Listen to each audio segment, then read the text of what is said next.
Chapter 1, Growing Up. Uzumaki Naruto, demon container of the Kyuubi no Kitsune, jumped into the clearing with a large scroll tied to his back.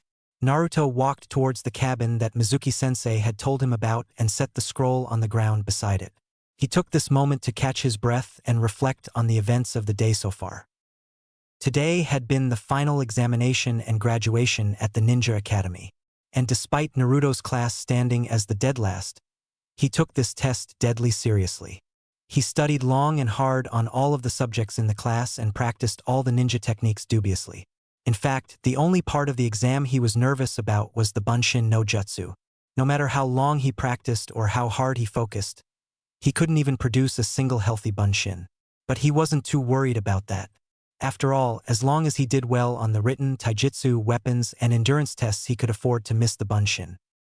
Contrary to the belief of everyone in his class, teachers included, Naruto wasn't quite as dim-witted as he let on. Of course, he was no genius, far from it, but he was rather intelligent. He had learned long ago that he was safer playing the village idiot than showing what he was truly capable of. Naruto remembers the day he learned this hard lesson very well. Flashback. It had been 2 weeks since an 8-year-old Naruto had started his tenure at the Ninja Academy. Today was the first day the class had been introduced to shuriken and kunai practice. Most students could barely reach the target with their weapons, much less reach the target. But Naruto surprised everyone when he hit over half of his targets, beaten only by Uchiha Sasuke. Naruto was ecstatic, so when the academy let out, he rushed to Ichiraka Ramen to brag to the owner and his daughter. 3 bowls of miso ramen later, Naruto was retelling quite loudly, his accomplishments at the academy to Ichiraku and Ayame. Unfortunately, his tale was overheard by some passerbys, whom did not take well to learning that their resident demon was getting stronger. After Naruto had polished off his final bowl of ramen, he bade farewell to the proprietor and his daughter, and made his way home to his tiny apartment. On his way home, he was stopped by several men stepping out of an alley. "So brat, we hear you're pretty good with a shuriken," said one man who seemed to be inebriated. "Ha, what has this village come to that the Hokage would let him become a ninja? The old man must be gettin' senile," said another. "No kidding. If he becomes a ninja, what's to stop him from sneaking into our homes and cutting our throats?" "What? I'd never do that," said a slightly panicked Naruto. "Don't lie to us, demon. You might have fooled that decrepit old man, but you can't fool us." Naruto didn't like where this was going, so he turned to bolt in the other direction, only to run into another man. Sorry, sir," said a now very worried Naruto. "Did you see that? The demon brat just attacked me." One of the men grabbed Naruto by the arm and threw him into the side of a building. He then proceeded to bury a fist into the boy's stomach. Naruto collapsed as he gasped for air. "Did you think we would really let you get stronger, demon?" spat one of the villagers. The villagers began to kick the boy while he was down, and some began to throw rocks. Fortunately, this spectacle drew the attention of several ANBU that arrived to break up the crowd. Naruto clambered to his feet and stumbled home. End flashback. It wasn't the first beating he'd gotten, but like his other beatings, Naruto learned something from it. Like when he was 5, he learned that he was not welcome at the Kyuubi festival, and actually sought out by some of the bolder villagers on his birthday. He'd also learned that almost no one would take his word over anyone else's. But from this beating, he learned one important thing. Not only did the village hate him, but they feared him. So from that day, he fashioned himself a new mask to go along with cheerful one to hide his pain. He created a mask of stupidity. After all, what do people fear more? A stupid monster or a clever one? But Naruto would drop that part of his mask for one day if it meant passing the exam and the academy. And he might have been able to pass too, if it weren't for the interference of a certain disreputable teacher. Mizuki had been plotting to use the Kyuubi brat in his plans for a while now, but he needed to make sure the boy failed the test. He was certain he would fail anyways, but it never hurts to be thorough. So when the written tests were handed out to the students, Mizuki placed a clever genjutsu on Naruto's paper, changing the questions and their order. The corrupt teacher couldn't do anything during the weapons or endurance portions without drawing attention to himself, but he was Naruto's sparring partner during the taijutsu portion. Mizuki attempted to beat Naruto by just enough to make the boy look bad, but not draw any suspicious gazes. But the demon brat was better than he expected. He still won, but not by enough to affect Naruto's scores too drastically. It all came down to the ninjutsu portion, which Mizuki didn't even have to rig. Afterwards, Mizuki approached a dejected Naruto sitting on a swing in front of the academy, too depressed to even notice him approach. He expertly convinced Naruto that there was another, secret way of becoming a genin. All he had to do was steal a certain scroll and learn one technique from within it. Naruto immediately agreed to the special test, and later that night he broke into the Hokage Tower, utilizing all of the stealth skills he had gained from the countless pranks he pulled on the village. He ran into a little snag in the form of the Sandaime Hokage himself. But with a quick Oroike no Jutsu, Sarutobi was unconscious from a fierce nosebleed. So now we find Uzumaki Naruto in the middle of a clearing, breaking the seal of the Forbidden Scroll, unaware of just how much his life would change from this moment forward. Alright, let's see what we have here, thought Naruto to himself. Okay, first on the list, Kage Bunshin no Jutsu. Naruto audibly groaned at this. Bunshin, that's my worst jutsu, a man, he said with his head in his hands. Oh well, if I master this, Iruka-sensei will have to pass me, Databeo. But first, let's see what else is in here. Naruto proceeded to unroll the scroll. Shuriken Kage Bunshin and Kunai Kage Bunshin no Jutsu. Looks like they're variations of Kage Bunshin. I should write these down for later.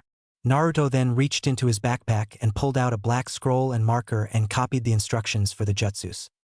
Okay, I think that should do it. Now what else is in here? Unraveling the scroll further, Naruto looked at the next jutsu. Rasengan, a class ninjutsu.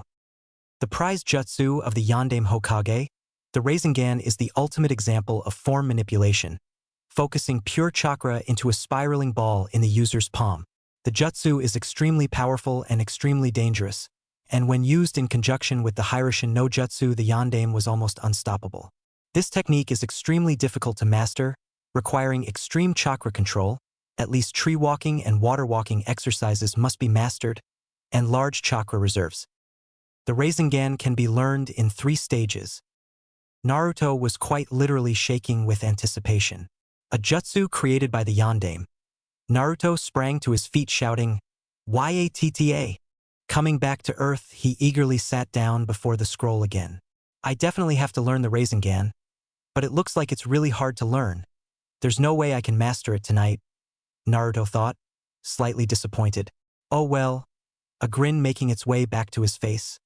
I'll just learn it later, he thought, quickly writing down the directions for the jutsu in his spare scroll.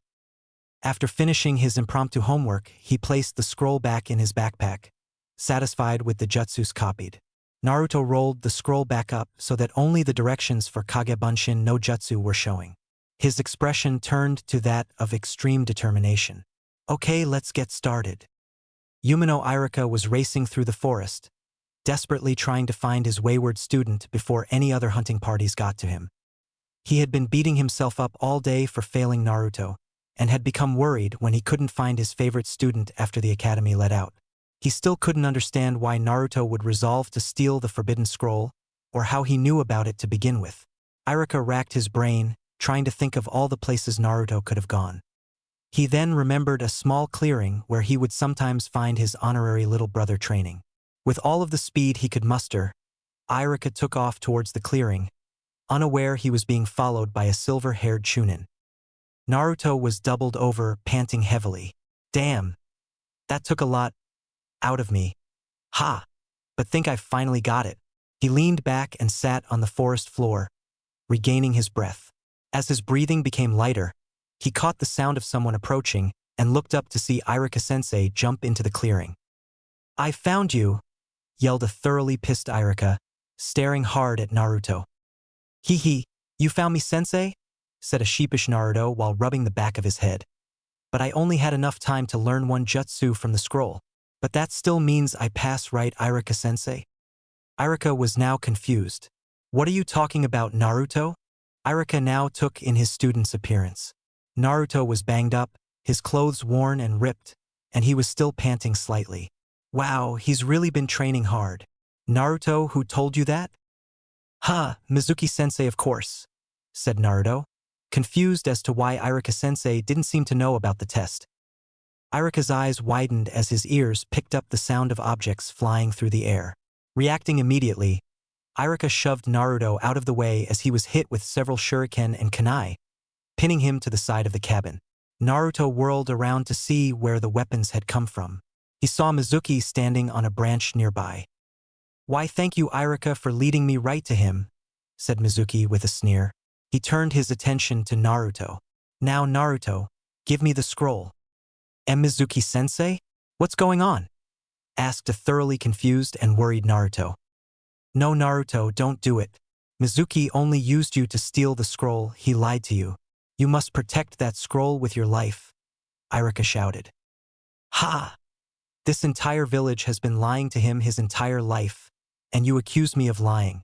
Tell me, Naruto, do you know why this village hates you?" asked Mizuki with a sadistic grin. "No, Mizuki, you can't. It's forbidden," Iruka shouted, panic evident in his voice. "Of course you don't. There was a law that forbade anyone from telling you the truth." What law? What wasn't I told?" asked Naruto, with much trepidation in his voice. "The secret that the Yondaime never killed the Kyuubi, that he actually sealed it away into the body of a baby.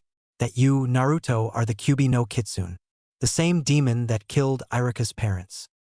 Naruto's body froze as he stared at his Chunin-sensei. Inside he was desperately trying to come up with a denial, some proof that proved otherwise. But deep down he knew it to be true. The villagers' cold stares, the hatred, the beatings, the coinciding dates of his birth and the Kyuubi's defeat. The insults like demon child or Kyuubi brat. It all finally made sense. That's why they hated me. That's why I never had anyone growing up. Why I'll never have anyone. A tear started to make its way down his cheek. I never even had a chance to be happy, did I? I was cursed the day I was born. Naruto was still dazed when he vaguely heard Mizuki shout something about finally slaying the demon.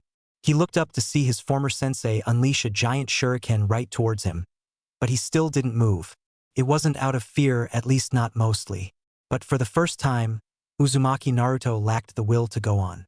It seems that your life really does flash before your eyes when you're about to die, which only furthered Naruto's depression. Closing his eyes, Naruto awaited the bite of the steel. But the bite never came. Instead, Naruto felt something warm and wet hit his face. Opening his eyes, he was shocked once more. In front of him, Iruka was hunched over and blood dripping from his mouth, having taken the giant shuriken directly to his back. He gave Naruto a sad smile. "I never hated you, Naruto.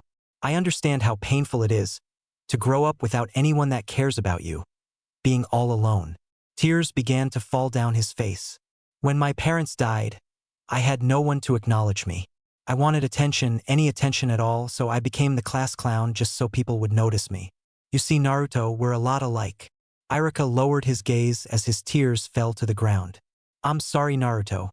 If I had been a better teacher and friend, you wouldn't have had to feel that pain." Naruto was stunned. There were so many thoughts running through his head. He has lied to his entire life. The true reason he was hated was just revealed to him. Was he a demon? Was he even human? It was just too much to take all at once. So he did the only thing he could think of. He ran. Iruka could only watch as Naruto disappeared into the forest. "Naruto! You see, Iruka, did you see the look in his eyes? He's going to use the scroll to get revenge on the village for what it has done to him. He's just like me." "You're wrong," Iruka said coldly, wrenching the shuriken out of his back and launching it back at Mizuki. Mizuki simply dodged the weapon. Now, Iruka, don't be impatient. I'll come back to deal with you once I've finished off the Kyuubi brat." And with that, he sped off in search of Naruto. "Damn you," Iruka cursed, moving as fast as his body would allow to intercept the traitor. It was some time later that the two former friends were once again face to face in the forest. Both had made use of a henge in an attempt to fool the other. Iruka had gained a slight advantage and managed to hit Mizuki with a shoulder to his chest. Unfortunately, due to his injuries, he was unable to maintain this advantage for long. This is why we find him slouched, injured and exhausted against a tree staring down a still relatively fresh Mizuki. "Tell me, Iruka, why do you care for that thing?" he's just going to use the scroll to gain power and destroy the village. That's what demons do. Unknown to both parties, Naruto was currently hiding behind a nearby tree, so was privy to their conversation. You're right, Mizuki. That is what a demon would do. Naruto could feel his heart break. So Iruka-sensei is just like the rest of the village. He stood to leave once more, but stopped in his tracks when Iruka continued. But Naruto is no demon. He is my student. He may not be the hardest worker, and he may be a bit of a screw-up, but he is a proud Konoha shinobi. He is Uzumaki Naruto. Naruto now had tears streaming down his face after hearing his teacher's words. Mizuki just sneered at the injured teacher. Whatever, Iruka, I was going to leave you alive for later, but you've annoyed me enough to move up your execution. He took the remaining shuriken from the strap on his back and began to spin it rapidly. So just die, he shouted as he rushed towards Iruka, murder in his eyes. Iruka could only sit and watch as his impending doom ran towards him. He knew he was no match for Mizuki in his current condition. His body refused to move. A sad smile spread across his face as he thought, at least Naruto got away. Mizuki was only a few meters away from his victim when something neither man expected happened. An orange blur raced intercepted Mizuki, crashing a knee to the Chunin's face. Mizuki was thrown back and hit the ground hard, but he quickly righted himself to see his attacker. There, standing with his face downcast, was Uzumaki Naruto, the forbidden scroll laid on the ground beside him. The Chunin attention was drawn from the scroll by Naruto's voice. If you touch Iruka-sensei, he started, bringing his eyes up to meet Mizuki's gaze, I'll kill you. Mizuki was slightly unnerved by the look in the dead last's eyes. They held no playfulness or mischief, nor any sadness or depression. They instead held a determination and anger that Mizuki had never seen within the blue eyes before. He quickly shook that feeling off as he retorted. Ha ha! I'm a Chunin, you runt. I can kill you with a single blow. Much to Mizuki's surprise and consternation, Naruto didn't even flinch. He merely brought his hands together in a single seal. Go for it. Anything you throw at me, I'll return 1,000-fold. Gathering a massive amount of chakra that shocked and amazed the present ninja, Naruto shouted a single jutsu. Taju Kage Bunshin no Jutsu. There was a massive release of smoke as the jutsu took effect. When it cleared, the two Chunin in the clearing were further stunned, though one had a look of pride while the other held one of fear. The clearing was now filled with hundreds of Naruto clones, filling the trees and forest floor with a sickening orange. Mizuki couldn't move out of sheer shock. What's wrong, Mizuki team? I thought you would kill me with one shot, said the clones. Fine, if you're not coming, then I'll make the first move. The forest was soon filled with the pitiful sounds of the massive beating that took place. After a few minutes, the sounds of fists hitting flesh, bones cracking, and womanly screams ended. Mizuki was left unconscious and broken in the middle of the clearing.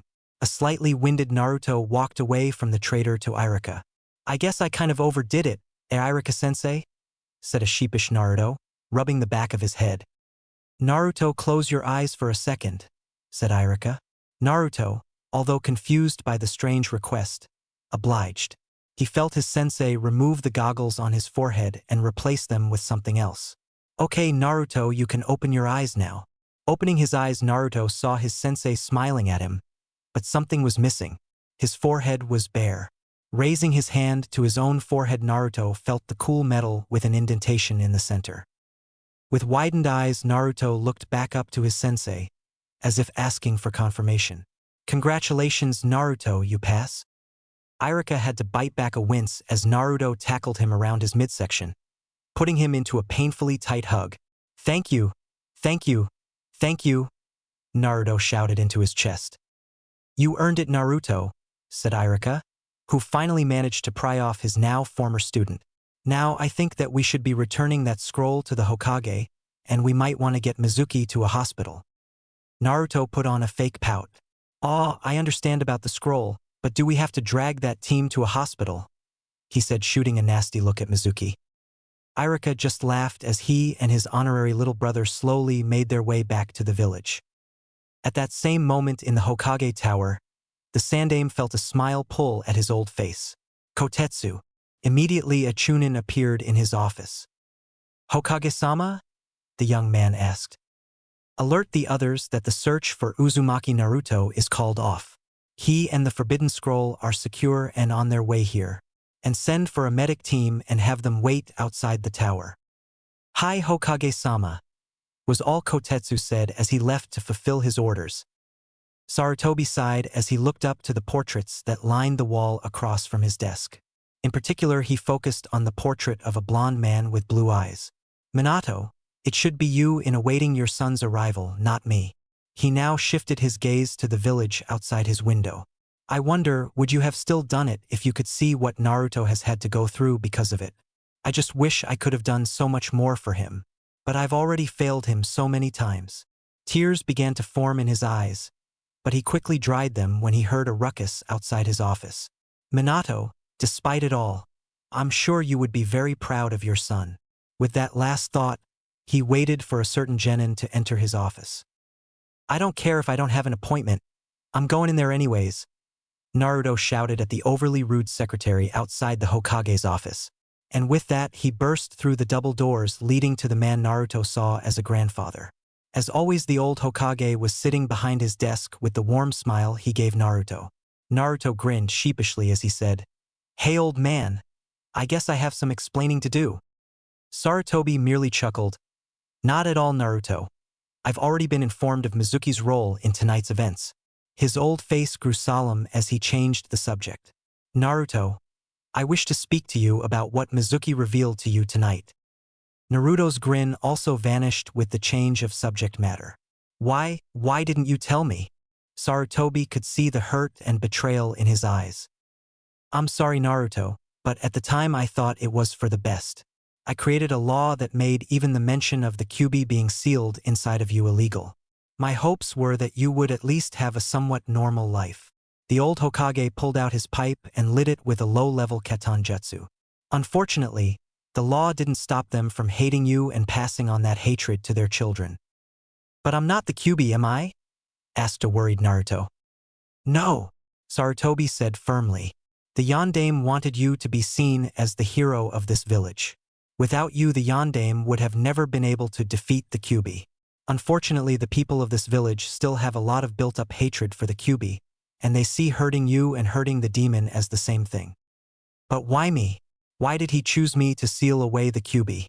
There were other children that night. So why choose an orphan with no one to care for him or keep him safe?" asked Naruto with downcast eyes. "I don't think we will ever know why he chose you, Naruto." Sarutobi winced at the blatant lie that left his lips, but it was not yet safe for Naruto to know the truth. "But I believed he saw something special in you that made him believe you could bear a burden no one else could." Naruto mulled this information around for a minute. It didn't make a whole lot of sense to him. What could the Yondaime see in a baby that would make Naruto a proper vessel for the Kyuubi? But if the Sandaime didn't know, then there was no point in pressing the matter. With a nod, Naruto told Sarutobi to continue. Sarutobi was relieved Naruto decided not to pursue the matter. A smile made its way back to his face. "Now, about the scroll you took. I understand you were able to learn a jutsu from it." Naruto's gloomy mood evaporated immediately. "Sure did, old man. Check this out," he said, placing his hands in a cross seal. "Kage Bunshin no Jutsu." In a puff, a second Naruto appeared in the office, wearing the same fox-like grin as the original. "That's quite impressive, Naruto. You learned a Jonin-level technique in the span of a few hours. Most Chunin don't have the chakra reserves for that jutsu. Now before I let you go, I have to ask you if you learned any other jutsu from the scroll," the Sandaime asked sternly, eyes boring into Naruto's. Naruto didn't even blink. He had anticipated this question and had already decided on his answer. "Nah, I only had enough time to learn Kage Bunshin, and I was too exhausted to even think of practicing any other jutsus." It wasn't exactly a lie. After all, he had only learned the Kage Bunshin in the hours he had the scroll. He had just failed to mention that he had copied down a few other jutsus along with it. The Hokage studied the young genin for a moment until he finally seemed to accept the answer. "Good. There are many jutsus in here that are a danger to not only yourself but others as well, and it's best if they remain hidden. And with that, the Sandaime picked up the scroll and personally put back in its safe along with a few additional security seals, just in case. Now I think I've held you up enough. You should go home and get some rest. You'll need to stop by tomorrow or the day after to fill out your identification papers for being a ninja. And with that, he sent Naruto on his way. As he left the tower, Naruto ran into a slightly worried and heavily bandaged Iruka waiting outside. Naruto, how did it go? Are you in any trouble? Naruto just laughed at his sensei's antics. Nah. The old man just wanted to ask some questions, then he let me off the hook. Iruka breathed out a sigh of relief. That's good to hear, Naruto. Now how about I treat you to some ramen for becoming a genin? We should be able to get a few bowls before Ikaraku's closes down for the night. Never one to pass up free ramen, Naruto agreed instantly. On their way to their favorite ramen stand, Naruto remembered something he had been meaning to ask his sensei. Hey Iruka-sensei, do you know any good chakra control exercises? Iruka actually stopped walking out of surprise at the question. Well, yes, but why the sudden interest?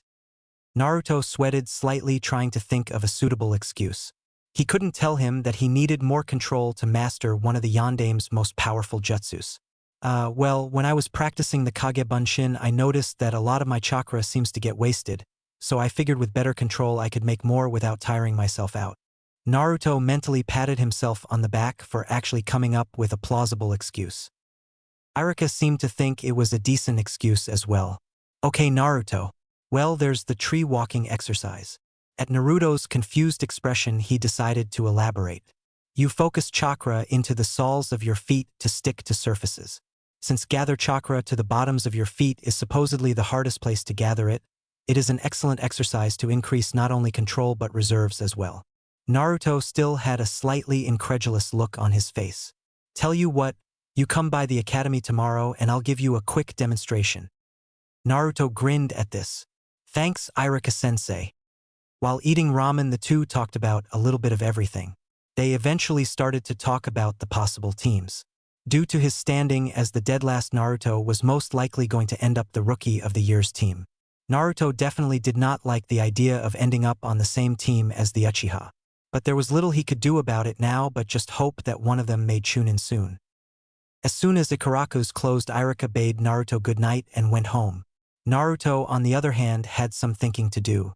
So he began to make his way to a place where he often goes to get away from it all. He walked up the path that would take him to the top of the Hokage monument. After reaching the top, he walked towards the head of the man who currently had Naruto puzzled.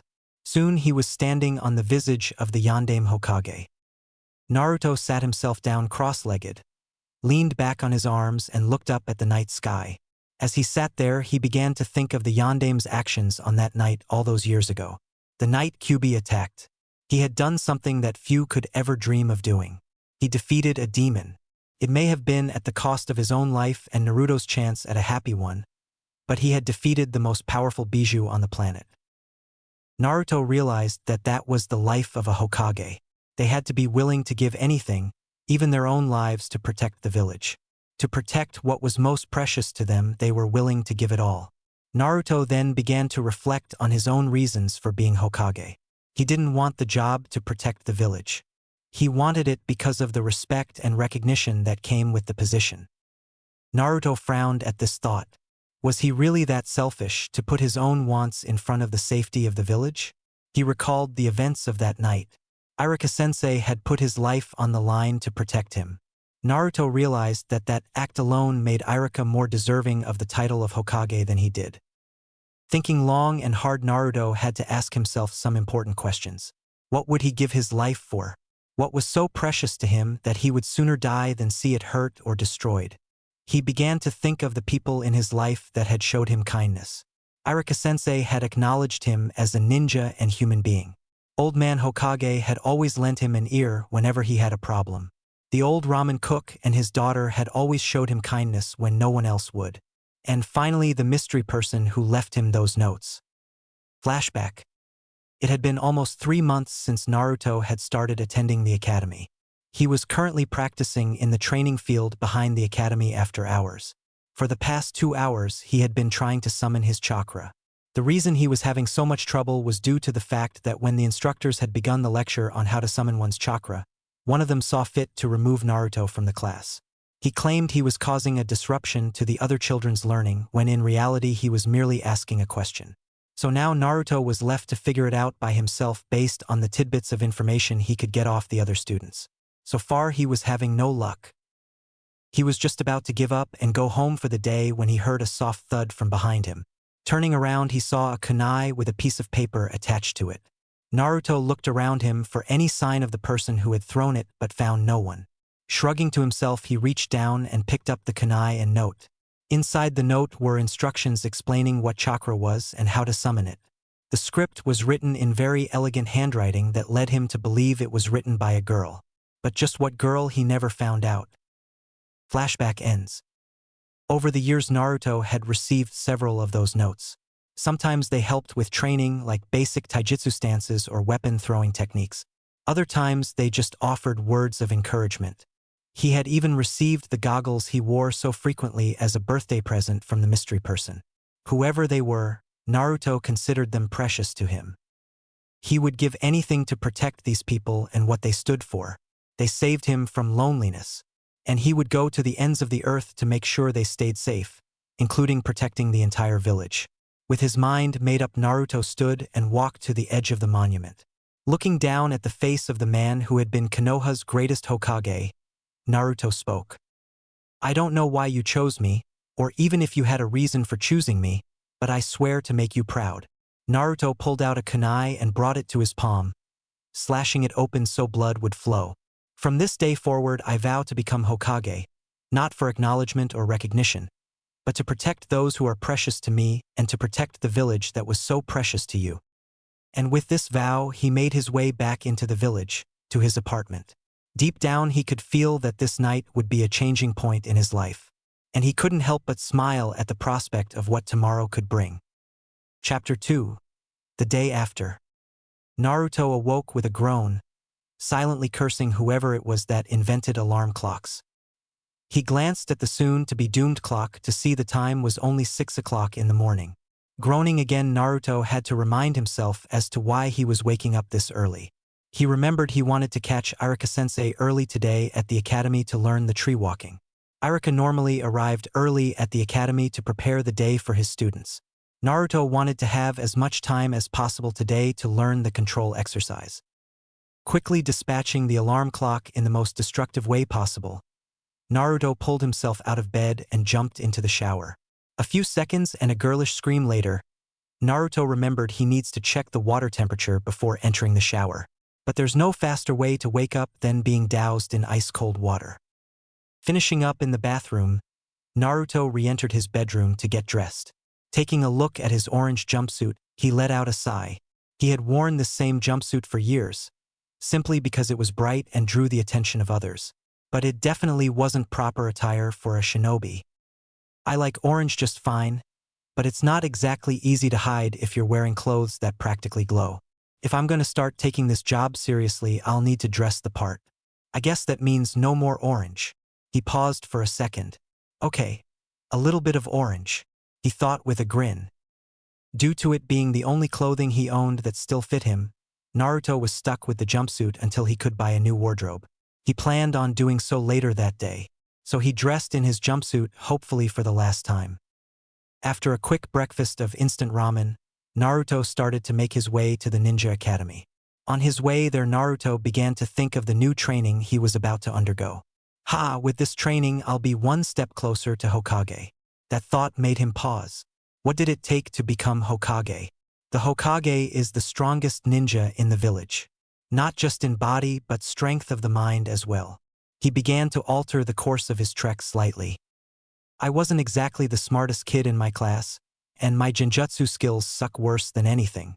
I have a pretty decent grasp of basic taijutsu, but that could always be improved. Naruto mentally started to tally up the amount of training he would need to do to correct these deficiencies. Man, this is going to take a hell of a lot of work, he thought, but his eyes took on a look of fierce determination. But I will become Hokage, no matter what. Before his meeting with Iruka-sensei, Naruto took a quick detour to the shinobi library. He had only been there once before, but was soon thrown out by the harpy of a librarian and hadn't been back since. he decided to enter under a henge this time around. Outside the library, Naruto used henge no jutsu to appear as a slightly younger boy with brown hair, green eyes, and whiskerless cheeks. He also changed his clothes, since he was the only villager that actually wore that much orange. Upon entering the library, he had to fight back a frown when the librarian came into view, instead settling on a friendly smile. "Good morning, young man, may I help you?" asked the woman in a polite voice. "You wouldn't be so friendly if you knew who I really was," thought Naruto. "Yes, ma'am. I'm attending the academy and I'd like to get in some extra studying." "Of course, young sir. The library is always open to shinobi in training. You should find all you need through the doors behind me." Naruto actually had to hold off a bitter laugh. Where was this helpful attitude the last time I was here? But his polite smile held, and he thanked the woman for her help. Passing through the double doors, Naruto stood in awe at the amount of books and scrolls the library possessed. There was no one here this early in the morning, so Naruto was free to look around without being disturbed. Shelves that reached the ceiling were set up throughout the library, making it look more like a maze to Naruto than anything. Desks were placed in different parts of the library for study. Naruto looked closely at some of the shelves and noticed that they were separated by subject. That would make looking for information that much easier for him. Naruto saw sections for history, politics, prominent clans of Konoha, strategy and theory scrolls. There were also sections for basic fuinjutsu, kenjutsu. He then came across sections for tai, nin and genjutsus. Naruto noticed that none of the jutsus there were above low chunin level. That makes sense, after all you can't make powerful jutsu accessible to anyone, Naruto thought to himself. After somewhat familiarizing himself with the layout of the library, Naruto had one thought on his mind. Damn, it's gonna take me years to find what I need, not including actually learning it. Naruto audibly groaned. Well, I don't have time to go looking for some books right now. As he turned to leave, Naruto had a sudden idea. Placing his fingers into a now familiar seal, Naruto softly called out, "Kage Bunshin no Jutsu." Suddenly, he was surrounded by a dozen or so clones, all with the henge of the brown-haired boy. "Okay, here are your orders, clones. I want most of you to search the library and find books and scrolls that would be helpful to my training and write them down in this scroll," said the original, pulling a blank scroll from his backpack. "You too," he said, signaling to the two clones nearest to him. "I want you to keep an eye on the door, and if the librarian or anyone else comes in, I want you to dispel yourselves before you're spotted." "You got all that?" Aye, boss," chorused the clones. "All right, I'll be back later today to check on your progress." And with that, Naruto left the library through an open window, so the librarian wouldn't become suspicious hearing anyone in the library if he left. Shortly after resuming his trek to the academy, Naruto arrived at his destination. He found Iruka-sensei in his classroom looking over a list of candidates for a new Chunin instructor now that Mizuki's betrayal left a spot open. He immediately looked up when Naruto entered the class, and a grin split across his face. "Naruto, I didn't expect you so soon. I'm guessing you want to get started on the training, nay?" asked Iruka in a slightly hopeful voice. He really didn't want to go over paperwork this early in the morning, and he could use the distraction. "Sure, Iruka-sensei. If you don't mind, I'd like to get started as soon as possible." "No problem, Naruto. Let's go out back," said Iruka as he stood from his desk. A few moments later found Iruka and Naruto standing in front of a good-sized tree. "All right, Naruto. The trick to this exercise is to emit a constant flow of chakra from the soles of your feet." Putting his hands in a ram seal, Iruka began to walk up the side of the tree as if it were the most natural thing in the world.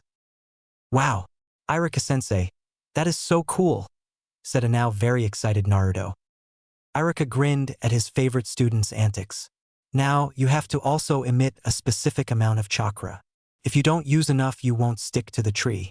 If you use too much, you'll actually repel yourself from the tree. So you need to focus on using a constant amount of chakra." Iruka pulled out a kunai and threw it at Naruto's feet. "Use that kunai to keep track of your progress by making slashes in the tree." Looking at his watch, Iruka knew that it was time to get back to work. "Sorry, Naruto. I wish I could help more, but I need to get back to work." Naruto just smiled at his teacher. "No problem, Iruka-sensei. You've been more than helpful." He then flashed a cocky grin. "I'm sure I'll have this mastered by the time you're done with work." "Don't be so sure, Naruto. It normally takes a person several days to master this technique, and with your chakra levels it will be even harder for you," said Iruka, once again entering lecture mode. "Oh yeah, how about a little bet then? If I master this by the end of the day, you treat me to ramen. If I don't, I'll help you file your paperwork." Naruto's confident grin never left his face. Iruka thought about it for a second. He had learned long ago that betting against Naruto was hardly ever a good idea. But if this helped him work harder and advance his training, then he wouldn't mind risking a dinner for it. Plus, if in the likely event he doesn't make it, he still had a helper with his paperwork. It was win-win. "All right, Naruto. You have until 7 p.m. to master this technique. I'll come out to check your progress at that time." With that, Iruka returned to his class, leaving Naruto to his training. Glancing back at the retreating form of his teacher, Naruto turned back to the tree before him with determination in his eyes. Focusing his chakra to his feet, Naruto ran at the tree at a dead sprint. Unfortunately, he didn't make it 2 steps up the side before gravity took effect and Naruto was painfully reintroduced to Mother Earth. Rubbing the lump on his head, Naruto got back to his feet. "Okay, so this may be a little tougher than I thought." Still undeterred, Naruto took off towards the tree again. 3 hours later, Naruto was getting aggravated. He had been at this stupid exercise for hours, and he'd hardly made any progress whatsoever. He couldn't keep a constant amount of chakra in his feet.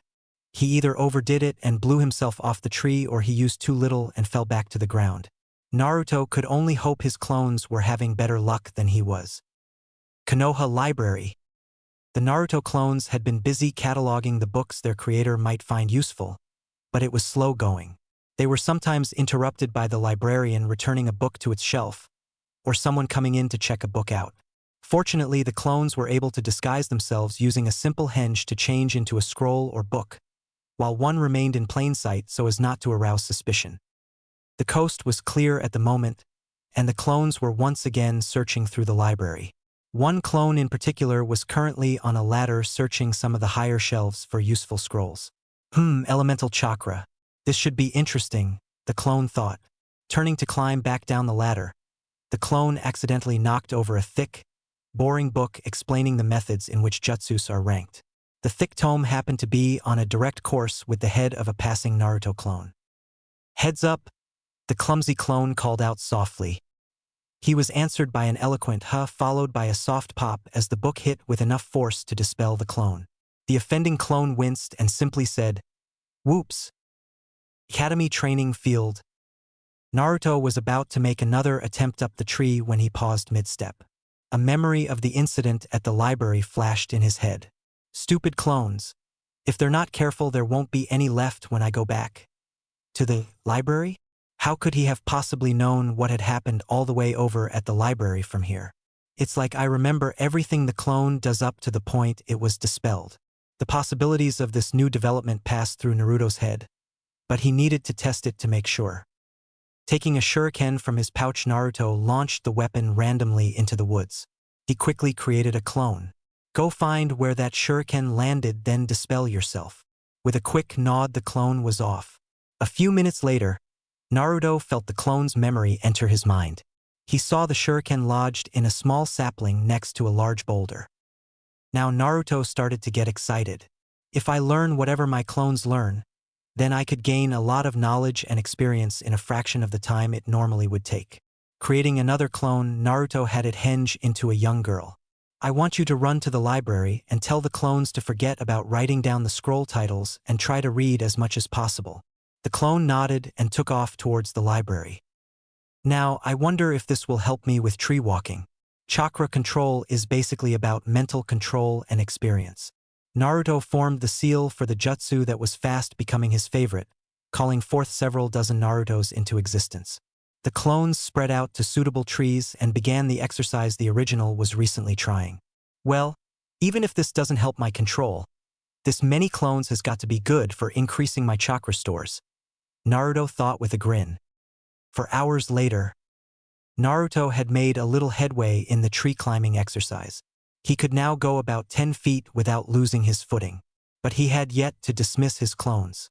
Believing that the clones had enough experience, Naruto dispelled the jutsu. At first Naruto didn't think it had worked when he didn't feel any different, but he soon felt the effects of this new training hit him full force. Information flooded his mind and Naruto felt as if his mind was going to split open from the strain. Grasping his head in his hands, Naruto collapsed onto his knees when a wave of dizziness and nausea hit him. He laid there for a few minutes until his agonizing headache dulled to a slight throbbing. Making his way to his feet while panting heavily, Naruto slowly regained his bearings. Note to self, never dispel that many bunshins at once ever again. Once he had caught his breath and rested for a moment, Naruto once again turned to his tree. Focusing his chakra, Naruto could immediately feel the effects. His chakra was much easier to control and fluctuated much less. Instead of running, Naruto walked steadily to the tree and was amazed at the ease with which he ascended its side. He soon made it past his previous marks and was nearly at the top of the tree when he felt his control waver slightly. Spinning quickly, Naruto ran down the tree to the ground. Once he was back on a much more horizontal plane, Naruto leapt into the air with a loud whoop. In a matter of hours, his terrible chakra control had improved immensely. It wasn't perfect by any means, but it was a definite improvement. But he would need a lot more control if he is to master the Rasengan. Naruto tried to think of ways to further improve his control. He then remembered a basic chakra control exercise that Iruka-sensei had taught his class when he was younger. Racing up the side of the tree once more, Naruto soon came down with a single leaf. Placing it on his forehead, Naruto emitted just enough chakra to make the leaf stay put without blowing away. He then turned to the tree and tried running up the side again. Having to focus his chakra in more than one place was more difficult than he imagined, and he soon lost control after only a few feet. Naruto let the leaf fall from his head as he performed Kage Bunshin with the same amount of chakra he used last time. His eyes almost popped out of his head when he saw that he created nearly double the amount of bunshins than he had before. Okay, it's official. Chakra control. Kicks ass. Each of the clones soon found a tree and a leaf to continue their training. 7 p.m. Iruka had just finished with all of his paperwork and was making his way to the training field he had left Naruto in. If he was honest with himself, he didn't really expect that much from Naruto. The tree-walking exercise was difficult for anyone to learn who didn't already have perfect chakra control. And for Naruto, with his abysmal control, to learn it in a single day was ludicrous. But Iruka knew that Naruto wouldn't stop working until he had mastered the technique, no matter how long it took him. He was, however, looking forward to having an assistant to handle his paperwork. That thought brought a grin to Iruka's face. When he entered the training field, Iruka could immediately tell Naruto had been working almost non-stop since he had left. He was haggard, panting heavily, and had several bruises and scratches from falling repeatedly. Once again Iruka smiled. It was good to see Naruto dedicate himself so readily to becoming a good shinobi. Iruka stopped walking a few feet from Naruto. Naruto looked up at his sensei, still panting heavily. I can tell you've been working hard, Naruto, but you couldn't really expect to master this in a single day. Heck, it took me a whole week to learn it. So don't be too down on yourself for not getting the hang of it immediately. Iruka was surprised, however. When Naruto's face split into a grin, Iruka recognized that grin. It was the same one he used when he knew something you didn't, like when he was about to pull off a prank. Oh, I wouldn't say that, Iruka-sensei, said a voice from above the two. Looking up, Iruka's jaw almost unhinged itself when he saw Naruto hanging upside down from a high branch by nothing but his chakra. Looking back down at the Naruto on the ground, he was further surprised when it erupted into a cloud of smoke. Kage Bunshin? Thought Iruka. What, how, when? Iruka sputtered. Taking a moment to organize his thoughts, Iruka got out a coherent sentence. How the hell did you master that in a single day? He shouted. Naruto just laughed at his teacher's reaction. You'd be amazed at the versatility of Kage Bunshin, Iruka-sensei, he said with a foxy grin. The answer hit Iruka like a ton of bricks. He had heard that Kage Bunshin could be used to accelerate training by gaining the experience of the clones. But for Naruto to figure that out so soon after learning the technique and to use it to such an effect was incredible. Iruka sighed in defeat. Well, Naruto, I guess you won the bet, so ramen is on me tonight. All right, free ramen, Naruto shouted. He calmed down after a moment. Okay, Iruka-sensei, I'll meet you at Ikaraku's in an hour. I got to run home to clean up. I smell worse than Kiba. Iruka laughed at Naruto's joke. All right, Naruto, I'll see you there. Bidding his farewell, Naruto began to run back to his apartment. After he got out of sight of his teacher, Naruto started to run in the direction of the library. He knew he would have to be careful when he dispelled the library clones. They each had been learning several different things for the past day instead of all the same thing like those he used for tree climbing. He decided to dispel them one at a time to avoid mental overload. Naruto jumped through the window of the library, making sure he wasn't seen by anyone. When he first entered the library, he was confused as to why there didn't seem to be any clones around. He spotted one that still had the henge he used this morning. Hey, where are all the others? He whispered as to not draw attention from the other patrons. The clone just smiled one of those grins and snapped his fingers. Immediately, all of the library occupants currently in the library stopped what they were doing and walked over to Naruto and his clone. Naruto was momentarily confused as to why they did this until he felt slight chakra fluctuations coming from them. Henge no jutsu? Yep, boss, we figured it was too much of a hassle to keep hiding when someone came in. So we each henged into someone else and re-entered the library so we didn't have to stop working. Naruto was shocked. He was genuinely surprised that a clone could behave so independently, but figured that if they were all basically him, they would also think like him. Naruto then began to slowly dispel the clones to avoid mental overload. The clones, despite their time at the library, hadn't found much between having to hide and not having a clear goal. Naruto had to remember to try this again when he had a better idea of what to look for. Fortunately, the time hadn't been wasted as the clones had been busy finding interesting and useful subjects for him to look more into later on. Naruto looked at the pile of scrolls and books the clones had found. One clone had found a few scrolls on genjutsus. Naruto realized that because genjutsus were such a subtle field of shinobi techniques and required precise control, he would probably never be very proficient with them. But it definitely wouldn't hurt to read up on them to better know how to spot and dispel a genjutsu. After all, it wouldn't do for a Hokage to be fooled by a simple genjutsu. The clone that read up on taijutsu found one very interesting book. It was called Fanning the Flames of Youth by Mado Guy. It described in detail several training methods to increase one's strength, stamina, and speed. The methods in the book seemed to be a bit on the extreme side, and that was putting it lightly. Whoever this Mado guy was, he was either crazy or insanely strong. Probably both. There were several scrolls dealing with ninjutsu. Like Naruto, the clones found this subject to be the most intriguing. There were few actual jutsus. However, most of the scrolls described the basic aspects of ninjutsu. One scroll was about elemental chakra and elemental jutsus. From what the clones had read, Naruto knew that shinobi normally have a natural affinity for a certain element. The scroll vaguely described a way to discover your affinity with the use of special chakra cards. I'll have to ask Iruka-sensei about that, or maybe Old Man Hokage when I see him tomorrow. There were also scrolls that explained hand seals and how each hand seal was used to specifically focus chakra in a certain way. Another scroll was on the theory behind creating jutsus. Naruto was greatly interested in both of these scrolls. With a better understanding of both seals and the process of creating jutsu, Naruto could create his own signature jutsus. A Hokage's got to have some of his own jutsus, right?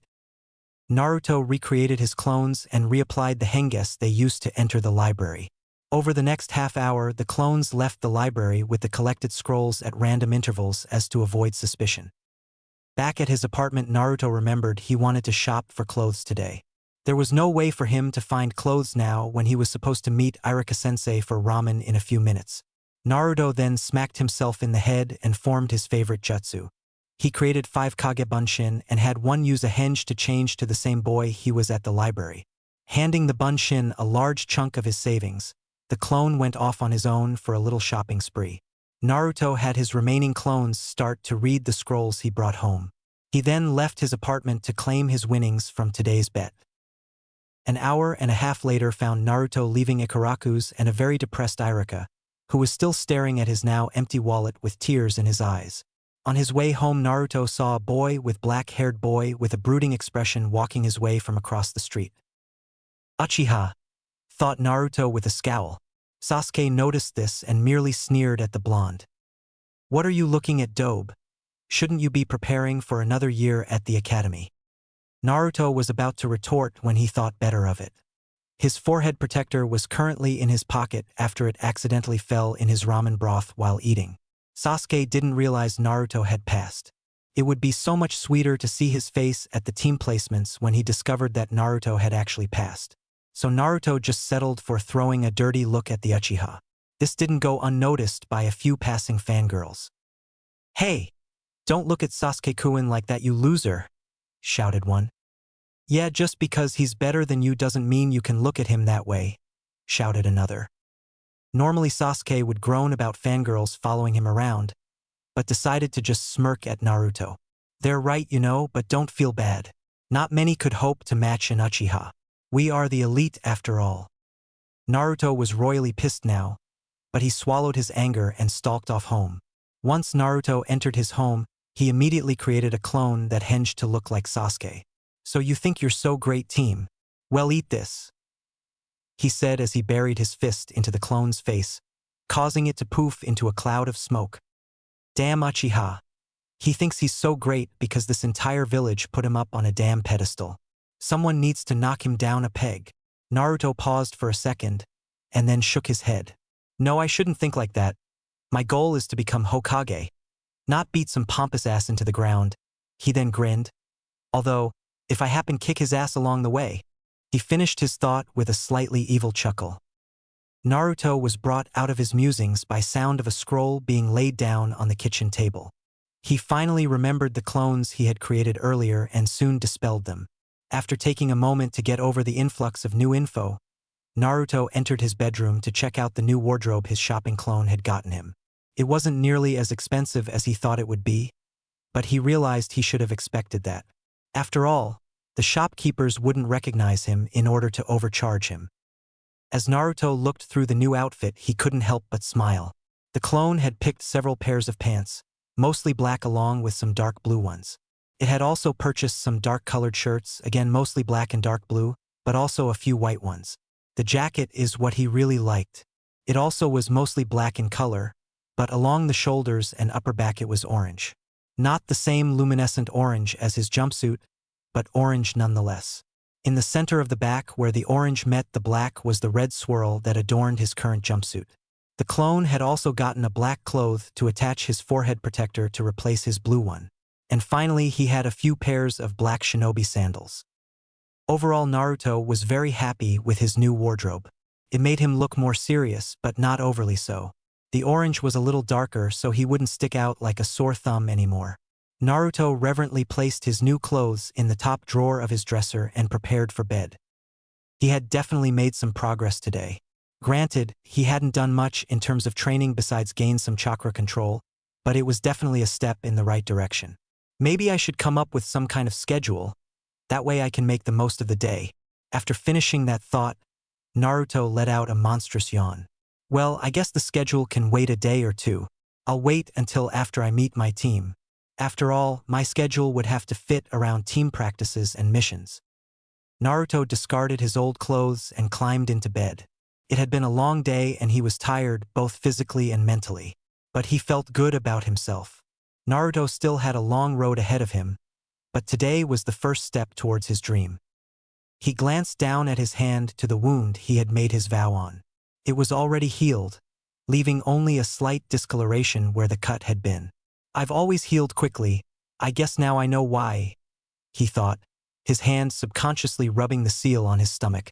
But I am not the Kyuubi, and one day this village will see that. And with that final thought he drifted off to a sleep filled with dreams of Hokage robes and seas of ramen. Chapter 3. Secrets Revealed. Naruto was awoken again, miraculously, by his still working alarm clock. This time Naruto was able to rein in his urge to obliterate the timepiece. He didn't much feel like paying for a new one. So it was with great restraint that Naruto gently turned off his alarm and began to climb out of bed. Once again he had to remind himself why he was getting up this early. Again. Then he remembered what he had read in Guy's book. It suggested getting into a habit of an early morning workout to increase stamina and warm up for the day. So he put on a pair of dark blue pants and a dark green shirt for his morning workout. After grabbing a quick breakfast, Naruto left his apartment and made his way to the village gates. Guy had suggested running laps around the village, then do 100 push-ups and sit-ups, do some calisthenics, and kick and punch a training log of 50 times with each limb. The fact that he had suggested doing this with 50-pound weights strapped to each limb forced Naruto to once again question the sanity of the man. Once Naruto had reached the gates, he turned and began his run. After setting a good pace, Naruto began taking in his surroundings. This early in the morning there were few people awake and walking around. The only sounds he heard were those of leaves rustling and birds singing. Naruto found it all incredibly peaceful. He continued running around the village for the next half hour. After he had finished the run, he made his way to one of the many training fields to complete the rest of his workout. It took him another 10 minutes to find a suitable training field.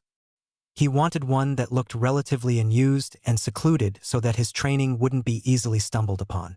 It's not that his new training was secret. Naruto just didn't want to broadcast to the world that he was getting stronger and he was further developing his skills. What kind of ninja shows off all of his abilities? Deception is a shinobi's greatest tool after all.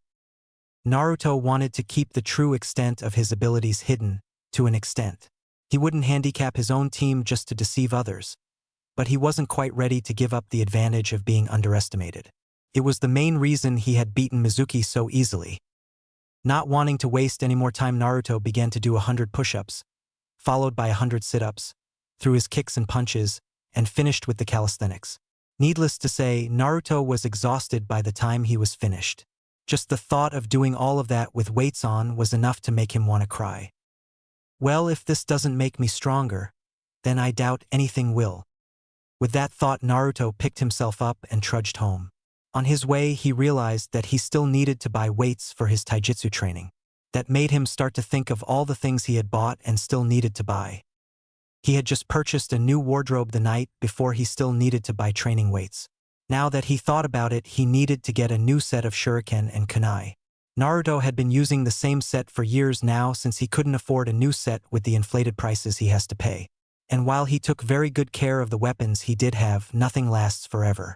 Guy's book also recommended a diet of different foods that Naruto rarely ever bought. Fortunately, Naruto had saved quite a bit of money over the years. He had learned long ago that a majority of the shops and stores in the village sold him inferior products at inflated prices. And there was only so much he could afford on the sandame's allowance. So Naruto had to become extremely frugal with his money. Whenever he came across cheap equipment or clothing, he'd buy it and make sure it lasted as long as possible. Basically, the only food Naruto ever ate was ramen, which was extremely cheap. So Naruto had saved a sizable amount of money. I guess it's time to dig out the rest of my savings. Oh well, what's the point in having money if you're not going to spend it eventually? He'd have to worry about that later. Right now he needed to get ready to go and fill out his papers at the Hokage Tower. So he merely continued on his way to his apartment. After a quick shower, Naruto clothed himself as he had the night before, in black pants and his black/orange jacket. He then turned to his kitchen table, which was currently littered with scrolls from the library. The clones had only made it partially through most of them, but Naruto was very pleased so far. So Naruto formed some hand seals and 5 clones popped into existence around him. Alright, I want you guys to read these scrolls, then dispel yourselves one at a time. All of the clones nodded in unison. Having to explain my plans to my own clones seemed kind of tedious, not to mention I might not have the chance in a combat situation. But they're basically me, so they should know what I know, right? With that thought, Naruto thought of a random number and created another Kage Bunshin. Naruto turned to the Bunshin and asked what number he was thinking of. 113,088, the clone replied simply. Naruto just smiled and dispelled the clone. That would make things a little simpler. As long as he thought of his intentions beforehand, his clones would already know what to do. Kage Bunshin really was an incredible jutsu. These thoughts pulled Naruto along another tangent. If he could control where his Kage Bunshin appeared when he created them, Naruto would greatly increase their effectiveness in battle. Ugh! If I keep getting distracted like this, I'll never get to the tower. So, without further delay, Naruto took off towards the Hokage Tower. Meanwhile, at Hokage Tower, Sarutobi was currently sitting behind his desk, fingers interlaced in front of his face, deep in thought. He had spent the entire day yesterday reviewing and signing off on all ninja registration papers, and today was going to be filled with the same thing. But that wasn't what was occupying his mind at the moment. That honor fell to a scroll that was now laid out in front of him. The scroll was signed by one Namikaze Minato, given to Sarutobi personally on the day the Yondaime died. The old Hokage sadly remembered the night he was given the scroll. Flashback. The terrified screams of the villagers could be heard from the Hokage's office. Genin and low-level Chunin were trying to evacuate the civilians as quickly as possible. It would only be a matter of time before the force of nature known as the Kyubi no Kitsune finally breached the walls surrounding the village.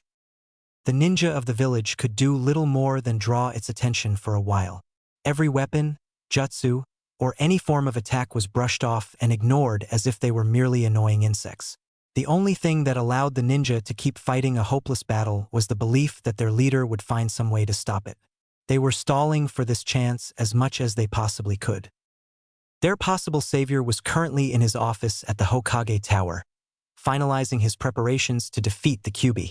The Yondaime Hokage was staring intently at the scroll in front of him, making sure everything was in order. If anyone were to see him now, they would be deeply troubled by the sight. Namikaze Minato, the man who became the strongest shinobi to ever come out of Konoha, now looked broken and defeated. In one night he lost or was about to lose everything he held most precious to him. His wife of less than a year, Kushina, had just passed away giving birth to their son, Naruto. And in less than an hour, he would have to place a burden no one should have to carry on his own son. He would seal the Kyubi inside of Naruto in order to save the village. Merely thinking about what he was going to put his son through made him sick to his stomach. And the worst part for him was that, after tonight, he knew that Naruto would no longer have a family to care for him. But Minato knew he could not ask another family to make a sacrifice he could not. Looking to the side of his office, he looked at the crib that now held his son. Standing from his chair, Minato walked to his sleeping son. Naruto looked so peaceful, sleeping without a sound. "I'm so sorry, Naruto, for what I'm going to do to you," he thought while tears formed in his eyes. "I just hope that you'll find it in your heart to forgive me someday." He was interrupted from his musings when 3 people entered his office, only one of whom he was happy to see. The former Sandaime Hokage Sarutobi and his 2 former teammates entered Minato's office. "Hokage-sama, the Kyubi will be upon the village at any moment. How can we stop it?" asked a slightly panicked of Mitokado Hamura. "Yes, our ninja can no longer hold back the demon. If something isn't done soon, the village will be destroyed," said Udatain Koharu. A small cry allowed the 3 aged shinobi to acknowledge the crib in the room. "Minato," started Sarutobi, "you're not going to use that jutsu, are you?" "I have no choice, Sarutobi. It's the only way to stop the Kyubi." Hamura approached the baby. "Who is this child? And what jutsu are you 2 talking about?" The Yondaime sighed heavily. "The child is an orphan that I discovered in the hospital. His name is Uzumaki Naruto, and he is going to save this village." The Sandaime's old teammates stared at Minato in shock. Sarutobi's eyes, however, were filled with great sadness. He, of course, knew who the baby really was, having been one of the few present at his birth. And he knew the price of the jutsu Minato intended to use. The Yondaime ignored the looks he was receiving and continued. "I'm going to use a variant of the Shiki Fujin in conjunction with a few other seals to trap the Kyubi no Kitsune inside of Naruto," he said, further shocking those present. Koharu snapped out of it first. "So you'll weaken the Kyubi, then we can finally kill it." "No!" shouted Minato, fully enraged. Hamura and Koharu were immediately frozen by the intense killing intent emanating from their Hokage. Minato continued in a cold tone. "This child will merely be the prison, not the Kyubi. He should be considered a hero for what he must carry. Without him, the Kyubi will destroy this village." The look in his eyes made sure there was no room to argue. "Minato, please," the Sandaime started. "Let me perform the jutsu. The village still needs you and—" But he was cut off. "No, old man," said the Yondaime affectionately. "You don't know the correct seal combinations, and we don't have time to teach you. Besides, it's my responsibility as Hokage. Sarutobi wanted to argue, but knew it was useless. Whenever this man had his mind set on something, there was nothing you could do to stop him. Minato turned back to his desk and picked up a scroll. He walked back to Sarutobi and handed it to him. I don't want Naruto to know of his burden until he's ready to handle it. When that day comes, I want you to give him this. The request seemed simple enough, but Sarutobi saw the look in Minato's eyes. Whatever was in this scroll, it was incredibly important to him. Of course, Minato-kun. I promised to watch over him. Thank you, Sarutobi. Thank you. Hours later, the newly reinstated Sandaime now stood before the village council, discussing the new Jinchuriki of Konoha. We should kill the demon now while it is still weak, shouted Uchiha Fugaku. There were several shouts of agreement followed. No, you fool, the seal was just applied. Killing him may very well release the Kyuubi, countered Hyuga Hayashi. Sarutobi sent a silent thank you to the man. Perhaps the boy could be useful. With the power of the Kyuubi, he could become very powerful, offered a man named Danzo. Sarutobi didn't even want the council to begin down this path of discussion, so he decided to end it before it got any further. Enough, he shouted, effectively silencing the council. This boy is a hero. I will not even hear of him being used in such a manner. The Yondaime would never allow a child to be turned into a weapon. But Hokage-sama, said Danzo. What of the scroll left to the boy by the late Yondaime? Sarutobi's eyes widened slightly in surprise, but then hardened into a glare as he shifted his gaze to his former teammates. Koharu shifted uncomfortably under his gaze, but Hamura remained unfazed. Now, Sarutobi, don't look at us like that. It is important that we know of if the scroll contains any of the Yondaime's plans concerning young Naruto. Plus, it is important to know of any sensitive information that could be passed to someone who may prove to be unstable.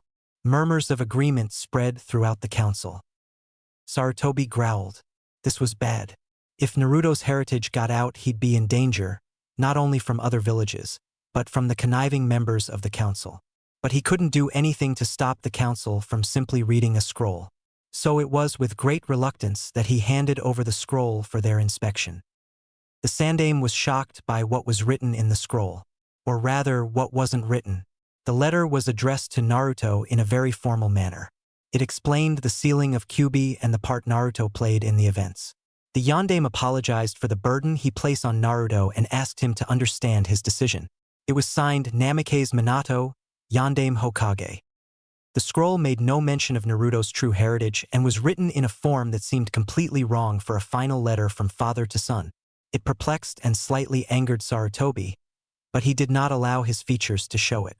Why did Minato lead me to believe this scroll was so important? Then it hit him.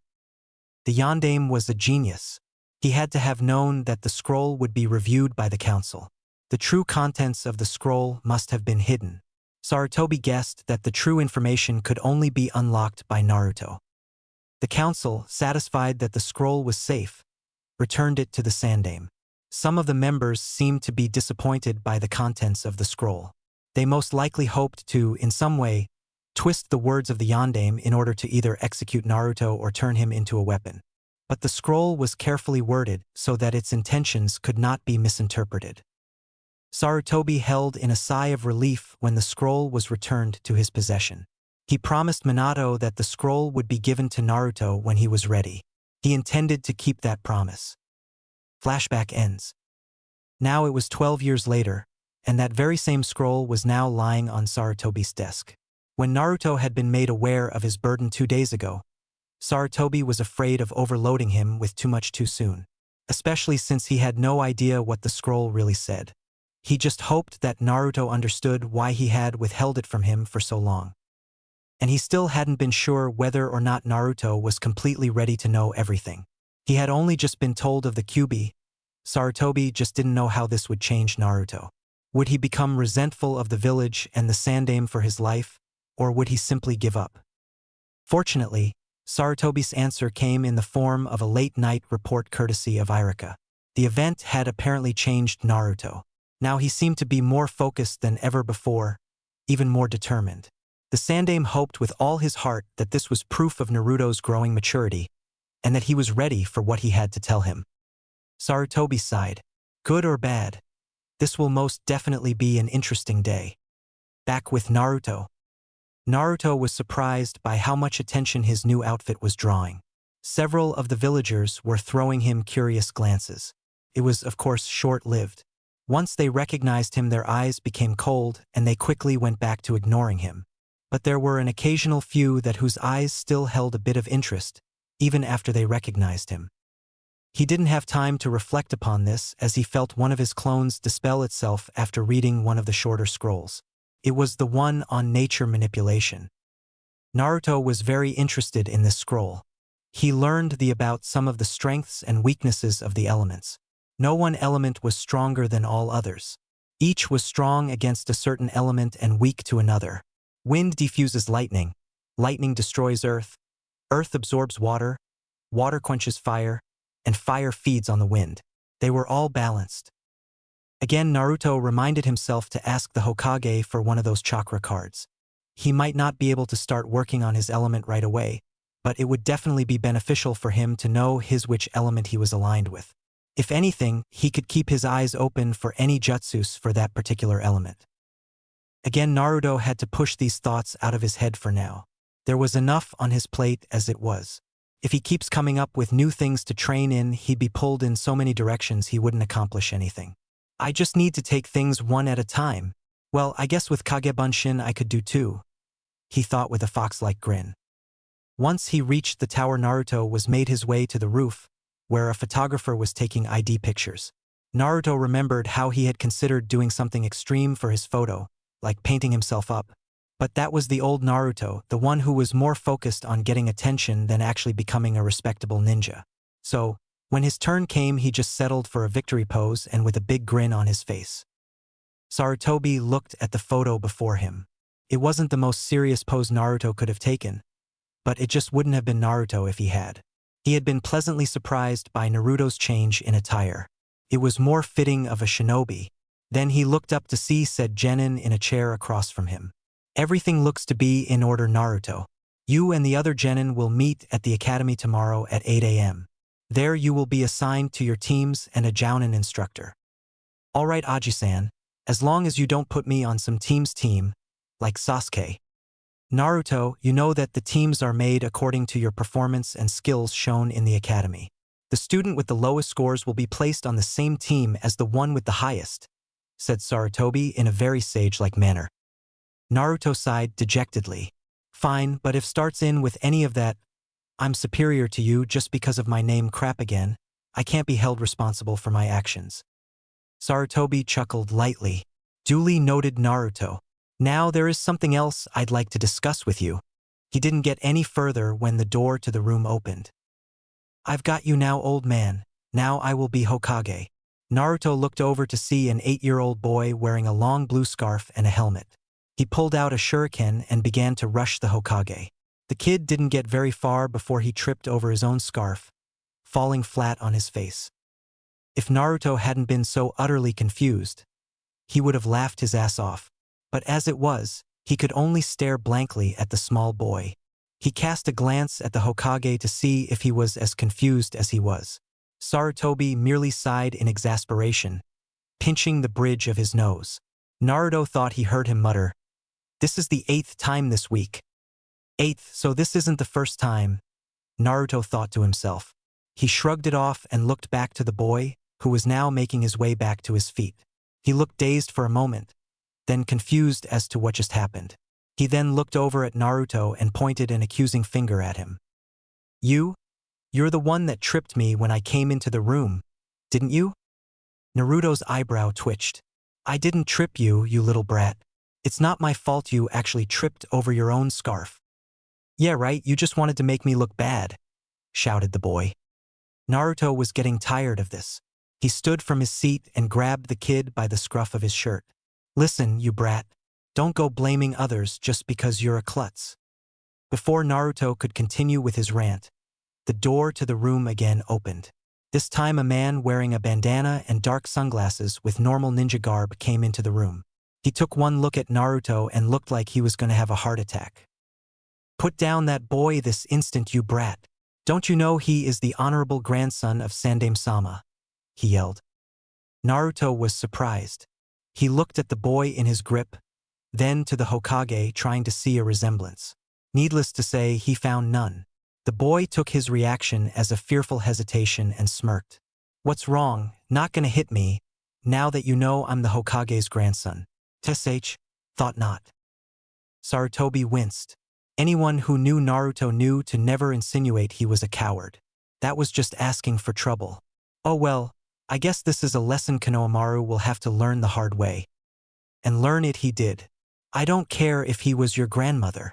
And with that said, Naruto brought his fist down upon the boy's head, painfully reacquainting him with the floor. Konohamaru looked up at Naruto in fear and a bit of awe. "He's different from the others," thought Konohamaru. Sarutobi cleared his throat to get the attention of those in the room. Once everyone returned their gaze to the old Hokage, he spoke. "Now, Konohamaru, as much as I enjoy these little visits, I would greatly appreciate not being interrupted during meetings. Besides, aren't you supposed to be studying with your tutor?" he asked, casting a glance at the other man. "I hope my grandson isn't too much for you to handle, Ebisu." Ebisu started to sweat lightly. No, Hokage-sama. Your grandson just got away from me for a moment." Sarutobi merely waved him off. "Very well. Just try to lessen the frequency of these incidents." After receiving a nod and bow from Ebisu, Sarutobi turned back to Naruto. "Now, Naruto, I believe we were having a conversation. Perhaps we should continue it in my office." Naruto simply nodded, still a little too confused to speak, and followed the Hokage out of the room. Konohamaru watched them leave. "He's having a private meeting with Aji-san? He must be really strong. If I can get him to train me, then I'll be Hokage in no time." Konohamaru stood up and left the room, leaving a still dumbfounded Ebisu behind him. Naruto sat across from the Hokage, waiting for this conversation to begin. When they had first entered the room, Sarutobi sealed the room and then proceeded to pull out a scroll and set it on the desk in front of him. What confused Naruto was Sarutobi's reaction to the scroll's presence. He seemed nervous and a bit apprehensive. "What's with Aji-san?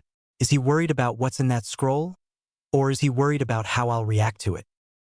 Sarutobi noticed the worried look that was beginning to show on Naruto's face and decided not to delay any longer. "Naruto, the reason I asked you in here is very important. I have to ask you to not speak of what you learn here today to anyone other than myself. This information may be incredibly dangerous if it were to fall into the wrong hands, in and outside of the village." Now Naruto was very nervous, but he nodded his head, urging the Sandaime to continue. Sarutobi placed his hands in front of him, interlacing his fingers, trying to think of how to continue this. At length he finally spoke. "When you asked me why the Yondaime chose you to carry the Kyuubi, I wasn't entirely truthful with my answer." He saw Naruto was about to interrupt, so he cut him off. "The reason I lied was because the Yondaime asked me not to tell you until you were ready.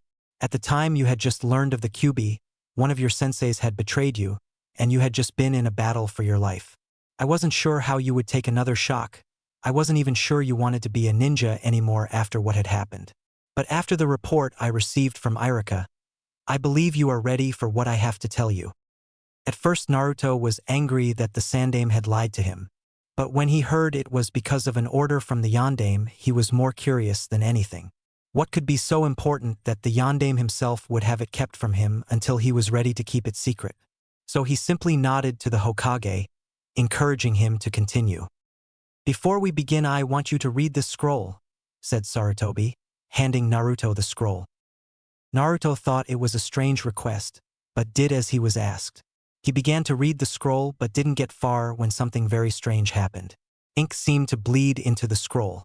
Naruto lifted the scroll to see if he had somehow set it down in some spilled ink, but there was nothing there. He looked back at the scroll and saw that the ink was forming into a shape. It was a seal of some kind. Looking back at the Sandaime, Naruto showed him the newly formed seal. Sarutobi just smiled. "Just as I suspected, a blood seal was placed on this scroll."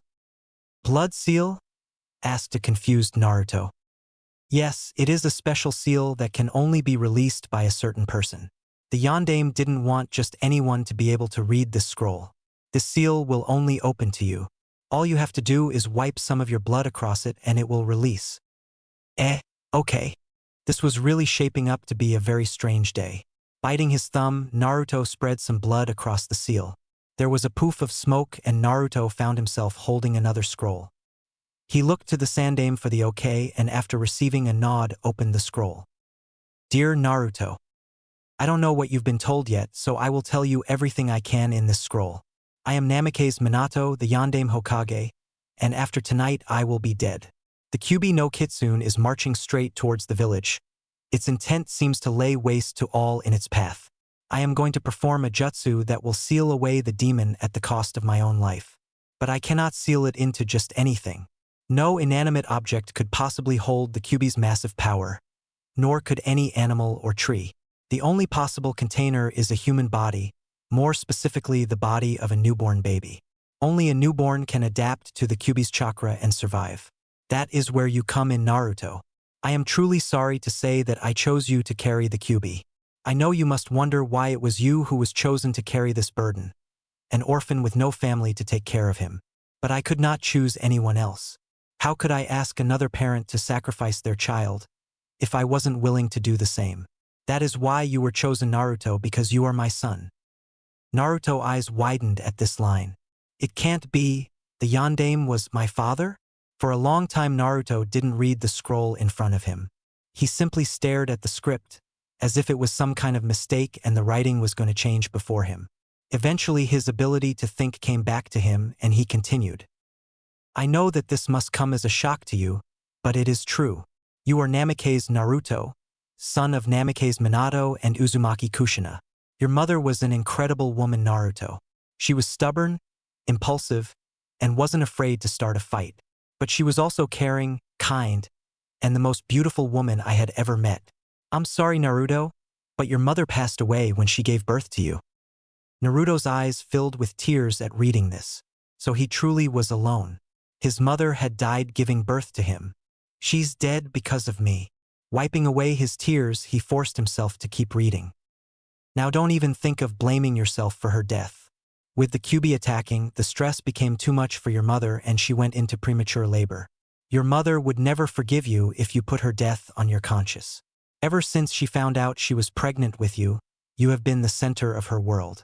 She would want you to be happy and be strong when she's gone. You might be wondering why no one seems to know about your famous dad or the fact that you carry my wife's maiden name. There's a simple answer for that. No one does know, or a very, very few do know. Only a select few even knew I was married and even fewer knew of her pregnancy. In fact, only Sarutobi knows that you are my son. We were going to announce our marriage and your birth right after you were born. But with the Kyuubi's attack, we never got that chance. I kept my marriage to Kushina and her ensuing pregnancy a secret for her and your protection. I've made many powerful enemies during my time as a ninja, and they would not hesitate to hurt the ones I love to get to me. You are both the most precious people I have in the world, and in one night I'm going to lose the both of you. I'm so sorry, Naruto, for forcing this burden on you. I ask that you be seen as a hero, but humans have always feared what they do not understand. I know that I don't deserve your forgiveness, but I had no other choice, and I knew that if anyone could handle it, it's you. I know that your life up till now must have been filled with great sadness and loneliness. Just know that even though we are not there, your mother and I will always love you, no matter what. Goodbye, my son. With all the love I possess. Namake's Minato. Naruto failed to stem the tears that started to flow from his eyes. He had so many emotions running through him. Sadness, confusion, anger.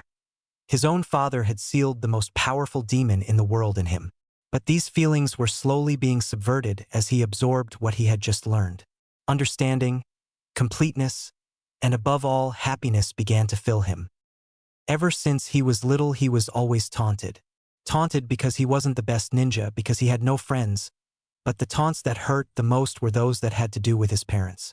People would say that his parents abandoned him because not even they wanted to be around him. And Naruto couldn't refute them. For all he knew, his parents probably did abandon him. He had no evidence to prove otherwise. But now he did. This scroll proved irrefutably that his parents had loved him and had not abandoned him. Naruto was so caught up in his emotions that he didn't notice the Sandaime rise from his seat or the seal at the bottom of the scroll. He jumped slightly when he felt a hand on his shoulder. He looked up to see Sarutobi giving him a sad smile. Naruto returned it with his own small, teary smile. For a long moment neither of them spoke. Finally Sarutobi decided to break the silence. "How are you feeling, Naruto?" Naruto wiped the lingering tears from his eyes and answered, "I don't know, Aji-san. This is a lot to take in." "I understand, Naruto. Take as long as you need."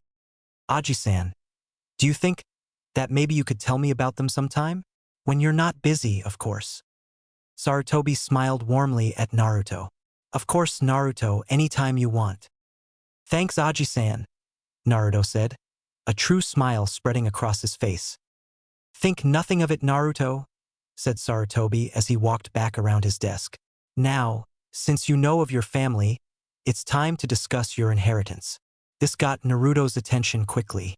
"Before you get too excited, you won't be able to access it until you're 16, or when you become a chunin, whichever comes first." Naruto deflated slightly at hearing this, but shook it off and continued to listen. "Firstly, your father had saved a substantial sum of money during his career as a shinobi, which was placed in an account for you to access when the time comes. Unfortunately, your family's home was destroyed in the Kyuubi's attack, but the land still remains.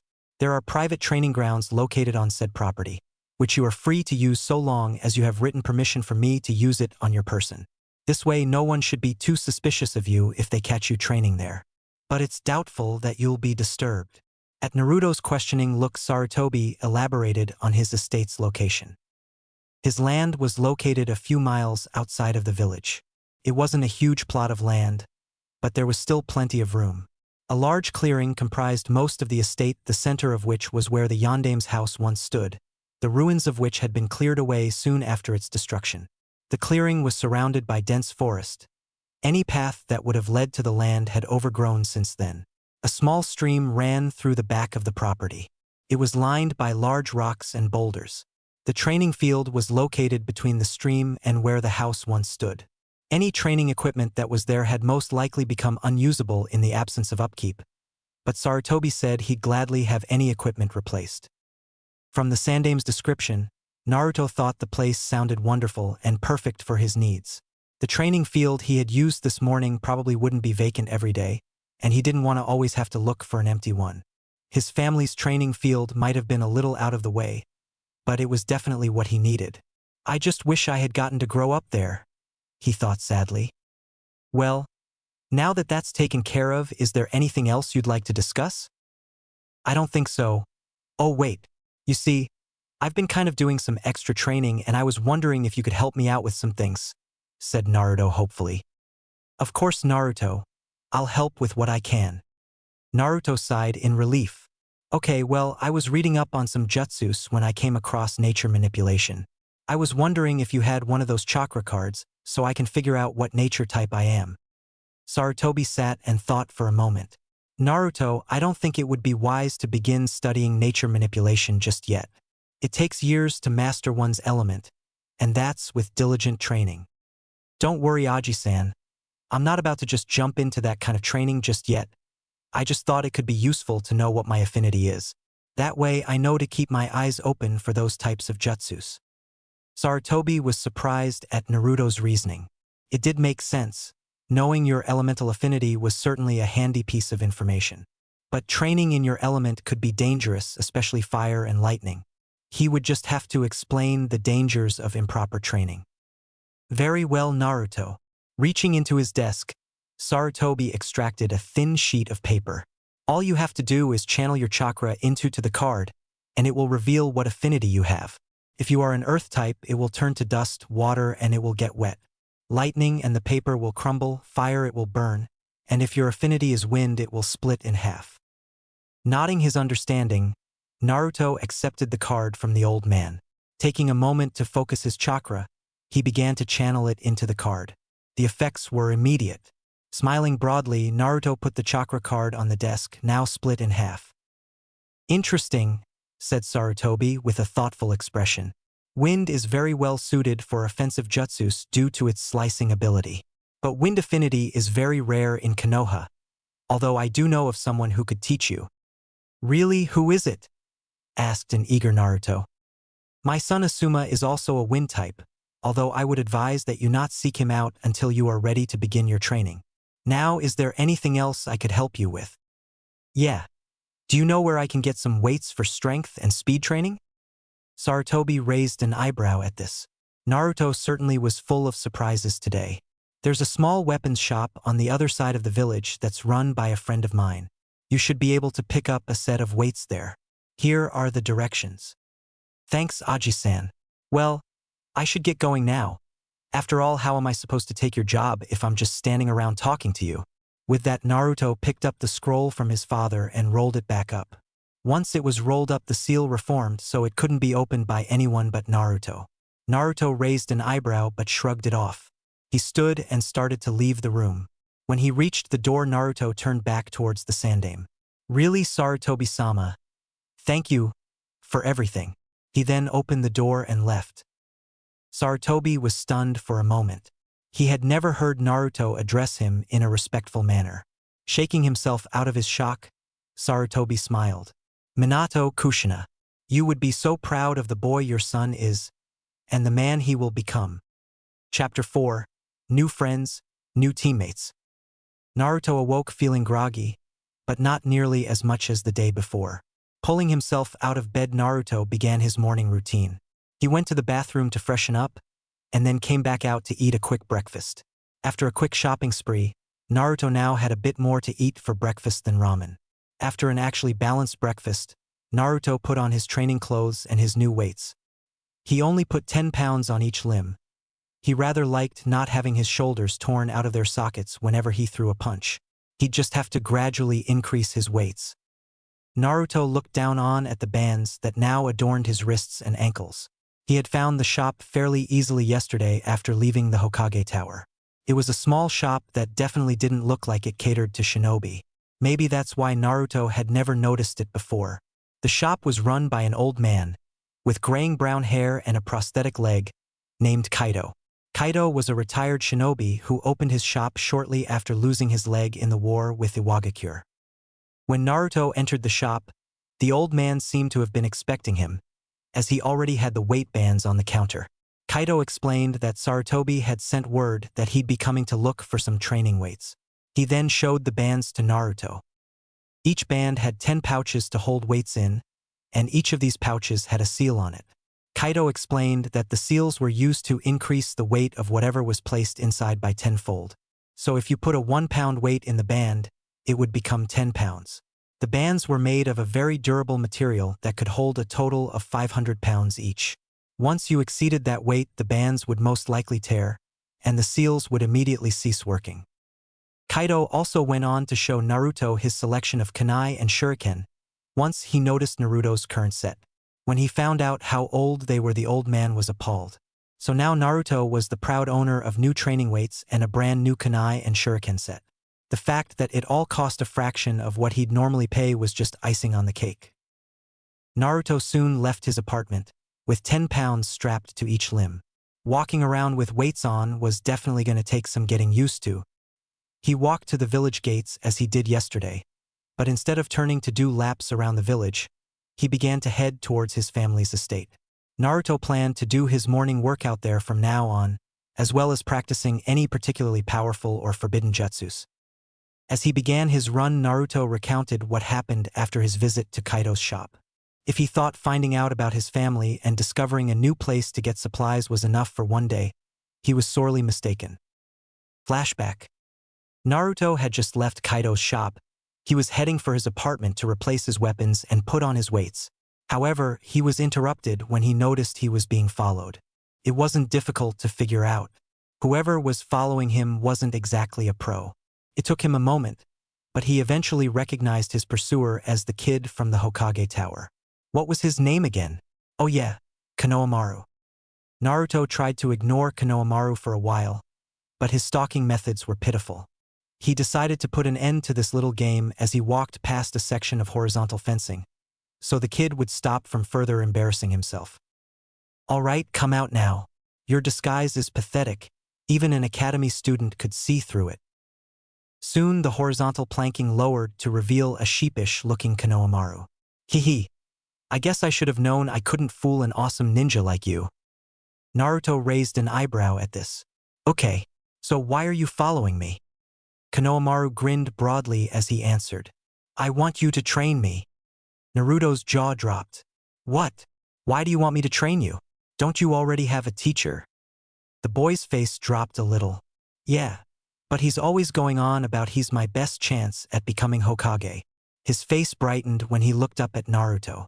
But I know you could teach me way more than he ever could. I heard that you were able to get past Aji-san, so you've got to be really strong. Naruto started to sweat a little. How do you explain to a kid that you only beat his grandpa because of a perverted jutsu? Nah, I just caught the old man by surprise. Any other time and I would have been toast, Naruto hastily explained. He really didn't feel like having this little kid hounding him wherever he went. Unfortunately, Konohamaru wouldn't be deterred so easily. But I heard a good shinobi knows when to attack and exploit an opponent's weakness. So you must be even better than I thought. Naruto's sweat dropped. Stupid brat. Making stupid good points. He shook his head, then looked down at Konohamaru. But why do you want extra training anyway? Konohamaru's face took on a look of determination. I want to become strongest ninja in the village, so that one day I'll become Hokage. This statement struck a chord in Naruto. So he wants to be Hokage too, huh? Well, let's see if he's got what it takes. Naruto took a thoughtful pose. All right, Konohamaru. I'll train you. Konohamaru was about to start celebrating, but Naruto interrupted him. But you'll have to do exactly as I say, and no complaining, you got that. Konohamaru nodded eagerly, and Naruto began to lead him to a nearby training field. Konohamaru was hopping on his toes, excitement pouring off of him. So what are you going to teach me first, boss? Some super powerful jutsu, or some awesome kunai throwing technique? Oh, I know, how about a genjutsu that makes someone think he's a chicken? Naruto tried not to laugh at that last one, but he started thinking of what he was going to teach the kid. He briefly entertained the idea of teaching him Oiroke no Jutsu. The look on the Sandame's face when he found out Naruto had taught his grandson a perverted jutsu like that would be priceless. But he thought better of it. It would only handicap Konohamaru to distract him, a technique he'd only made up as a joke. No, I need to teach him something that would really be useful to him. I can't teach him Kage Bunshin no Jutsu. It would kill him. So what can I teach him that he won't learn in the academy? Then it hit him. Once they entered the training field, Naruto walked up to a decent-sized tree. All right, Konohamaru. I am going to teach you. He paused for dramatic effect, with Konohamaru leaning forward eagerly. To climb trees. Konohamaru promptly fell on his face. Jumping back up to his feet, he looked at Naruto angrily. How is climbing a tree going to make me a better ninja? He yelled. Naruto smirked. You didn't let me finish. What I was going to say was I'm going to teach you to climb trees. Without your hands. At Konohamaru's confused face, Naruto decided a demonstration was in order. Forming a ram seal, he said, watch closely. Then, as if it were the most natural thing in the world, he began to walk up the side of the tree. Konohamaru was now salivating. Wow, boss, that's awesome. Naruto just smiled at the boy. Sure is, Konohamaru. This is a chakra control exercise. If you master this, every jutsu you perform will become less taxing. Meaning you can perform more jutsus without getting tired, and your jutsus become more effective. Naruto began to describe how to perform the technique and Konohamaru a single kunai. With that, he set the boy to work. While Konohamaru was running up the tree, Naruto kept himself busy perfecting Kage Bunshin. Several hours later, Naruto walked into the clearing where he had left Konohamaru and a clone in order to go get some sodas. He looked to where Konohamaru was practicing and saw the boy doubled over, panting heavily. Once his clone saw him, it dispelled itself, revealing its observations for the past 10 minutes on the boy's progress. Naruto was very impressed. Konohamaru had managed to get nearly 10 feet during his training. That's further than I got during the same amount of time, and he's had to take breaks to rest up. Of course, he doesn't have the chakra stores I have either. Naruto had also made great progress during this time.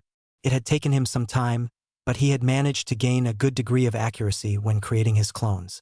He started off simply creating clones directly in front of, behind, or to the side of himself.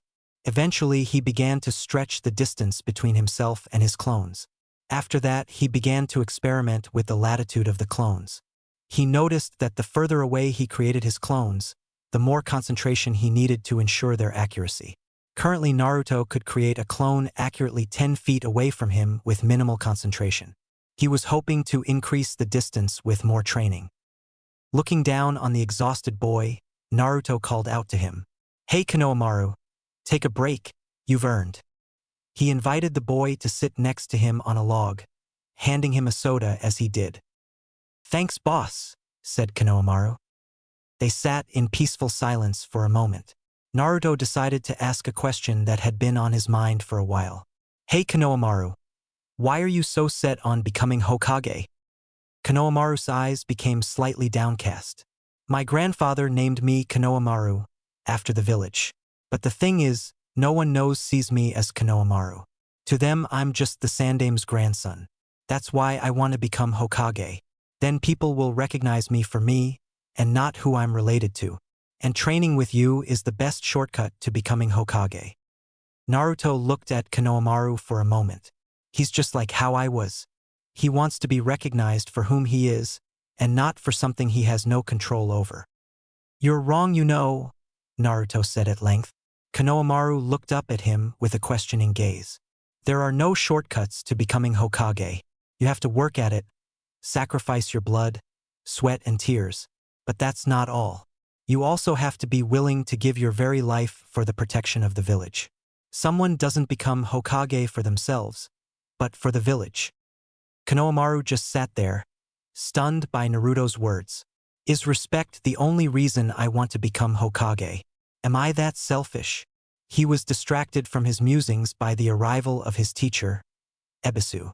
He landed on a low-hanging branch of a nearby tree. "Finally, I've found you. Come along, honorable grandson. Your time would be much better spent training under me than this trash," he said, looking down his nose at Naruto. Naruto glared at the man, but didn't say anything. Konohamaru, however, was not so passive. "Shut up. I'm not going anywhere with you. And don't talk to Naruto and Ai-san like that." With that, Konohamaru charged the tree Ebisu was on.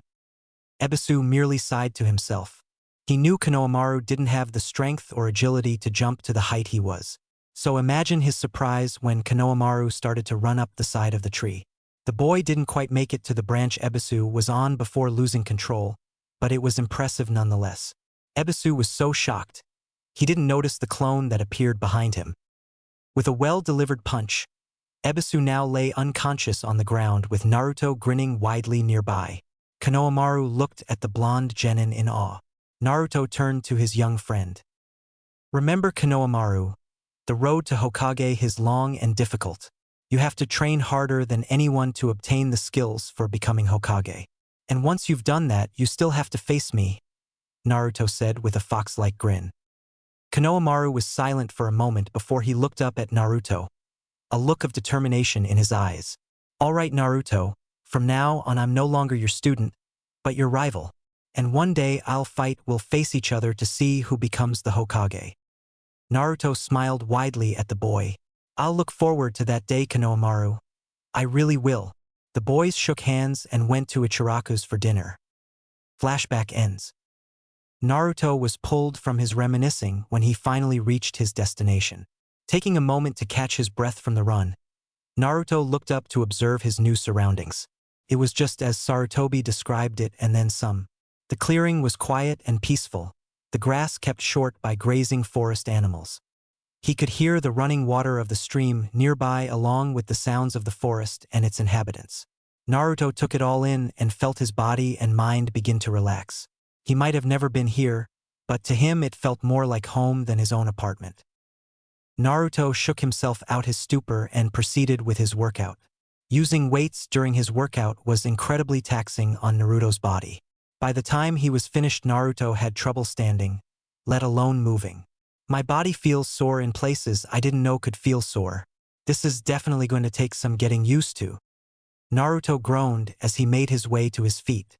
His body might protest it, but he did have other things he had to do today. So Naruto left the clearing and began to jog back to the village. Once Naruto made it to his apartment, he stripped off his sweat-soaked clothes and his weights and jumped into the shower. The hot water did wonders for his aching muscles. After he was finished with his shower, he dressed in his now regular wardrobe and replaced his weights. Making sure he had everything, Naruto left to make his way to the academy. He halted just inside his doorway. The clones he had created yesterday had finished with the scrolls and books from the library, so there was really no reason to keep them around. So Naruto created a new group of clones to take the scrolls back to the library. And while Naruto received his team assignments, he was going to have his clones search for anything else that could be useful in the library. Naruto was determined to make use of every second of the day. So with the clones made and on their way to the library, Naruto left for the academy. Hyuga Hinata wasn't having a very good week. Sure, she had passed the genin exam, but the one other person she wanted to pass didn't. It broke her heart to see him sit dejectedly on the swing in front of the academy. She just wanted to go and comfort him, but her damnable shyness kept her from doing so. She had planned on leaving him a note or two like she normally did when she saw him like this, but there were so many things that kept her from even doing that. After the exams, Hinata had tried to find Naruto to give him a note, but couldn't find him anywhere. Then there was some sort of alarm and she was forced to return home. The next day, her father had set up a training schedule for her that kept her busy for most of the day with hard training. When she was finished, she couldn't find Naruto once again. She thought she saw him going into the Hokage Tower yesterday, but couldn't find out where he went after that. Hinata was becoming increasingly anxious, but didn't feel comfortable leaving a note at his apartment. She wanted to make sure Naruto found the note and couldn't risk someone else finding it. So Hinata made her way into the academy one last time and sat in her usual seat in the back row, depressed. She was certain that she would never see the hyperactive blonde again. Stupid Hinata. Why couldn't you have just talked to him while he was here? Now it's too late. Now I'll never be able to tell him how I feel. Her thought process came to a halt when she saw a patch of very familiar blonde hair walk through the classroom door. Naruto walked into the classroom and looked around for a place to sit. His legs were still very sore from his workout, so he automatically crossed any seats in the upper rows off the list. Unfortunately, that only left one of two seats, both of which were located next to a brooding Uchiha. Figures. Naruto swallowed his pride and moved to the seat along the aisle, leaving a chair between himself and Sasuke. The Uchiha didn't even acknowledge Naruto's presence, but Naruto wasn't complaining. In fact, no one seemed to have noticed that Naruto was there even though he seemingly failed. That is, until Shikamaru saw him while he was walking to his own seat. "Hey Naruto, what are you doing here? This is only for people who actually pass the exam," said Shikamaru in a bored tone. Instead of audibly replying, Naruto simply tapped his forehead protector with his finger. Shikamaru just sighed and mumbled something that sounded like, "troublesome." Naruto smiled at this, and even decided to take a page from the Lazy Nara's book. He laid his head on the desk in front of him and closed his eyes to rest up from his workout. He hadn't been napping more than a minute or two when he was rudely awakened by the loud screeches of two bright-haired banshees. Sitting up in his seat, Naruto looked over at the doorway to see the said banshees shove their way into the room. Focusing on the pink-haired girl, Naruto felt his heart leap into his chest. Or at least that's what he thought he should feel. The truth was, he didn't know what he felt for the Haruno girl anymore. He truly did see his life flash before his eyes when he faced Mizuki that night. And for the life of him, Naruto couldn't remember a single moment that Sakura had shown him any kindness. Naruto was trying to figure out what it was that drew him to her in the first place. After a moment of thinking, it hit him. Tension. Naruto was always starved for attention. The main reason he pulled pranks was to get reactions out of people, to get them to notice him. And he always got a response out of Sakura. Granted, it was never a positive response, but a response nonetheless. I didn't like her because of her, but because of the attention she gave me. Maybe there just isn't a girl out there for someone like me, he thought, looking down sadly. He then shook his head sharply. No, I refuse to think like that. I don't know where she is, but there is a girl for me. And I don't care how long it takes. I will find her someday. Naruto thought he heard a soft sneeze from the back of the room, but when he turned around, all he saw was a head of indigo hair ducked down behind a desk. Weird, Naruto thought. He was pulled from his thoughts by a red and pink figure standing next to him. Looking up, Naruto could see Sakura staring hard at him. Move, Naruto. I'm sitting next to Sasuke-kun. Naruto raised an eyebrow. Sakura-chan, you do realize that there's an empty seat right here, don't you? Naruto said, pointing to the chair beside him. Sakura had the decency to blush, but shook it off quickly. Shut up, Naruto, what would you know? You shouldn't even be here, you failed the exam, remember? Well, I took an extra credit test and Iruka-sensei passed me, said Naruto, thankful he had thought up a plausible story. Whatever, Naruto no baka. Just get out of my way so I can sit next to Sasuke-kun. Without waiting for him to reply, Sakura simply shoved her way past Naruto. Naruto shrugged it off, used to such treatment, and simply leaned back to rest his eyes. Iruka-sensei entered shortly after to give his farewell speech to the genin. Naruto was vaguely paying attention. He just wanted to know what team he was on. He straightened up in his seat when teams began to be called out. Team 7 will consist of Uzumaki Naruto. Naruto perked up at hearing his name. Haruno Sakura. Sakura's team. Maybe she'll lighten up now that we're on the same team. Looking over at his teammate, he saw she had a look that promised extreme pain directed at him. Then again, I have been wrong before. Uchiha Sasuke. There was an audible groan and a head hitting a desk, but it was soon drowned out by the thrilled squeal of a fangirl. Is there a problem, Naruto? Asked Iruka, looking amusingly at his favorite student. If I say yes, will you put me on a different team? Asked Naruto, still face down. No, Iruka responded flatly. Then no problems here, Iruka-sensei. Iruka shook his head at Naruto's antics. Moving on, your Jounin-sensei will be Hatake Kakashi. Team 8 will consist of Aburame Shino, Hyuga Hinata, and Inuzuka Kiba. Your Jounin-sensei will be Yuhi Kurenai. Team 9 is still in circulation from last year. Team 10 will include Nara Shikamaru, Akimichi Choji, and Yamanaka Ino, and you will be taught by Sarutobi Asuma. With all of the teams assigned, Iruka wished all of his former students good luck. Shortly afterwards, Jounin-sensei began to arrive to collect their teams. I wonder what our sensei will be like. Naruto wondered to himself. 3 hours later. Where the hell is he?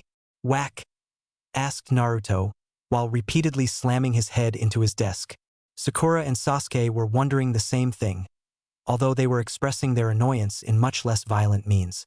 Meaning Sakura was busy fawning over Sasuke, who was just sitting there brooding. Knock it off, Naruto. Can't you see that you're annoying, Sasuke-kun?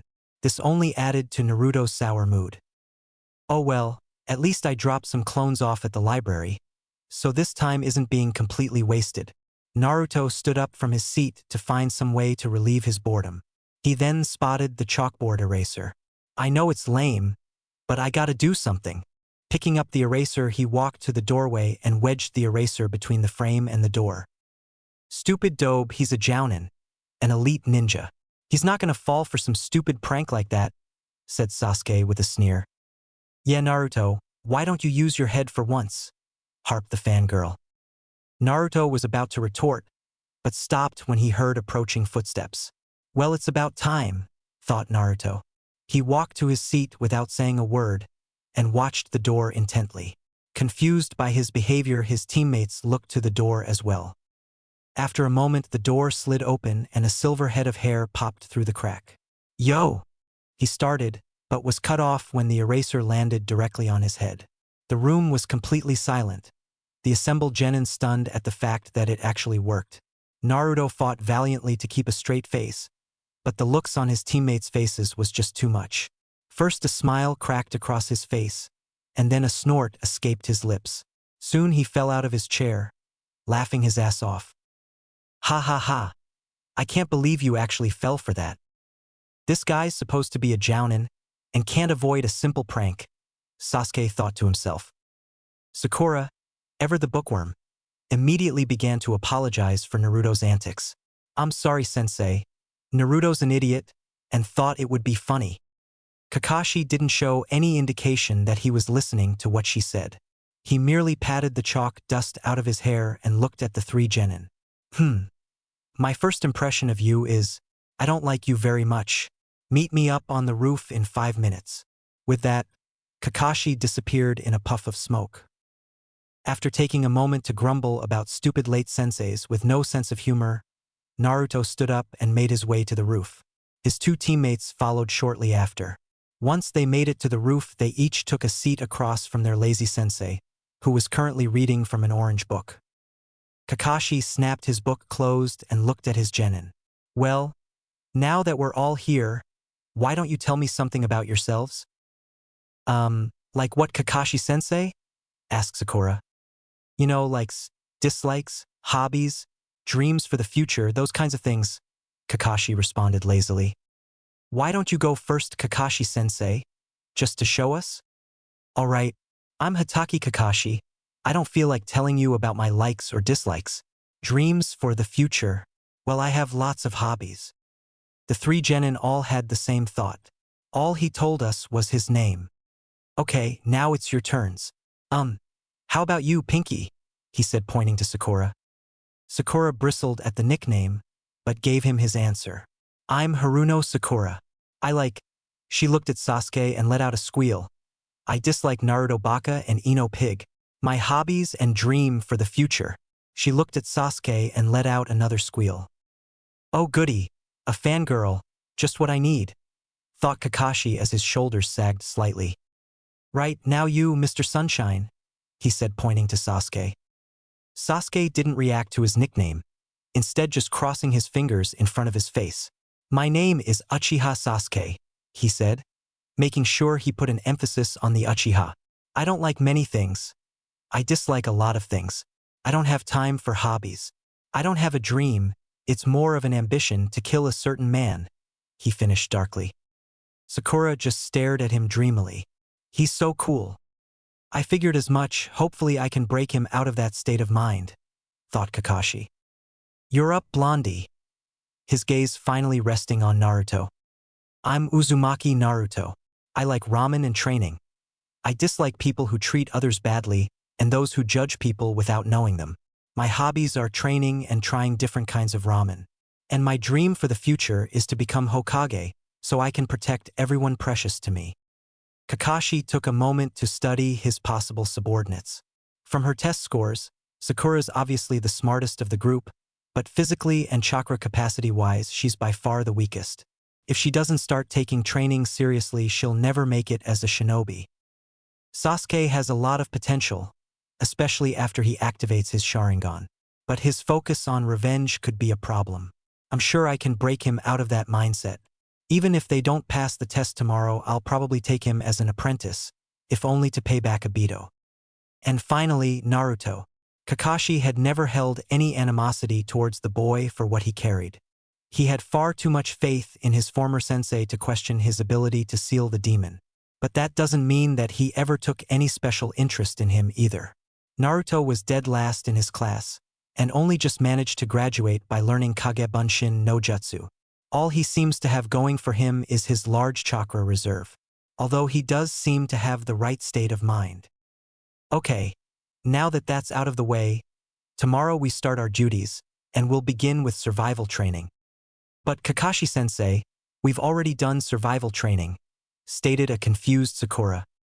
Kakashi's eye curved upward as he smiled. Yes, but not like this, you haven't. He then started to chuckle ominously. Why is that, Kakashi-sensei? Asked a now nervous Sakura. Because this training has a 66% failure rating, and those who fail are sent back to the academy. All three genin blanched at this. Naruto growled quietly. I can't go back to the academy. I've worked too hard to get here, and I'm not going to let it all go to waste now. Meet me at training field 7 tomorrow morning at 6 a.m. Oh, and don't eat any breakfast. If you do, you'll throw up. Ja. And with a wave, he disappeared in a puff of smoke. The three teammates were stunned for a moment, but soon shook it off. As they began to rise, Naruto took a look at his teammates. Well, if we're gonna be on the same team, I might as well make an effort. So, Do you guys want to go get something to eat to get to know each other better? No way, Naruto, like I'd ever go out with a loser like you, yelled Sakura, apparently missing that Sasuke was invited as well. She turned to the Uchiha. Hey Sasuke-kun, do you want to get something to eat, so we can get to know each other better? No, Sasuke said simply and walked away. Sakura was dejected for a moment but quickly shook it off to pursue the Uchiha. Sasuke-kun, wait. Naruto shook his head at the departing pair. He was becoming increasingly annoyed with the behavior of both of his teammates. Forget them. I've still got plenty of time to train. At that moment his stomach gave a growl. Okay, ramen first. Ichiraku ramen. It had only taken Naruto a few minutes to reach his favorite ramen stand. Immediately upon entering the small restaurant, Naruto ordered up a bowl of miso ramen. Naruto, I haven't seen you in here very often the past couple of days. I thought for sure that it was a sign of the apocalypse, Teuchi said with a big smile. Naruto just smiled in return. Hee, sorry Teuchi. I've been really busy with training lately, and didn't really find the time to visit. So, what have you been up to, Naruto-kun? Asked Ayam as she walked up from the back. Just some training mostly, although today I received my team assignments. I got stuck with the Uchiha and Haruno Sakura, Naruto said glumly. Tough break, kid, said Teuchi. Wait, I thought you liked Sakura. So why don't you sound too happy to be on her team? Asked Ayam. Well, I guess I just kind of grew out of that phase. I realized she's just a Sasuke fangirl who cares more about romance than training. She's just not the girl for me, I guess. That's okay, Naruto. I'm sure you'll find a girl out there for you, said Ayam, giving Naruto a warm smile. Thanks, Ayam-ne-chan, said Naruto, not really realizing the added suffix. Ayam froze slightly at hearing this, and then her smile grew even wider. If there weren't a counter separating them, she would have no doubt enveloped him in a bone-crushing hug. Naruto decided to continue the discussion of his team. My Jounin sensei is Hatake Kakashi. The bastard showed up 3 hours late today. Teuchi placed his ramen in front of him and then struck a thoughtful pose. Hatake Kakashi, I've heard of him. Apparently, unless it's a mission, he's always at least a couple hours late to anything. Whack. He turned to see Naruto with his head resting firmly on the countertop, murmuring something about no good laziest Jounin. Sitting back up, he went back to eating his ramen. Naruto drank the rest of his ramen broth and set his bowl down and paid his bill. Well, it's been fun chatting with you, but I've got some training to do. See you later, he said while waving goodbye. Naruto immediately began to head towards his family's training ground to finally work on the second technique he learned from the Forbidden Scroll. Hyuga Hinata was currently walking through the forest not far from the Hyuga Manor. She often did this either to clear her head or to collect herbs and plants for her healing bombs. Today, she was doing it for second reason. Kurenai had told them that they would have a special test tomorrow and she wanted to restock her supply of medicinal herbs, just in case. Hinata had been disappointed when she wasn't placed on the same team as Naruto, but her teammates were okay. She thought Kiba was a little too loud and arrogant, and Shino, well, he was Shino. Shino was the polar opposite of Kiba, silent and observant. She had known Kurenai from when she used to serve as her chaperone when she was younger. So, all things considered, she liked her team. The Hyuga heiress was brought out of her thoughts when she heard noise coming from a nearby training field. This confused her. She often passed by this field while she was searching for herbs, and had asked her father why no one seemed to ever use it. He had said that it had once belonged to the Yondaime, and had not been used since his death, since it was now off-limits. Curiosity getting the better of her, Hinata approached the clearing to see just who would be training there. Naruto leapt into the clearing and pulled out the scroll with the copied instructions. Shuriken/kunai Kagebunshin no jutsu held the same concept behind Kagebunshin, except it was being extended to an object rather than himself. Reading through the hand signs and how to properly gather the needed chakra, Naruto prepared to try the jutsu. He pulled out a kunai and threw it at a nearby tree. But by the time he had finished the proper hand seals, the kunai had just been embedded into the tree. I'm going to have to work on my seal speed if I want to master this jutsu. While Naruto was going to work on his hand speed, he created a few dozen Narutos to work on chakra control. Each clone ran to a tree and grabbed a leaf to repeat the exercise he had done a few days before. Naruto silently cursed himself for not asking the old man for another chakra control exercise when he had the chance. But this would do. For the next hour, Naruto worked not only on the hand seals for Kunai Kagebunshin, but all of the hand seals, running through them in different order. When he felt he had gained sufficient speed, he tried the jutsu again. This time he was able to finish the jutsu before the kunai reached its target, along with 10 newly formed kunai. Naruto smiled at the results. I wonder just how many kunai I can make.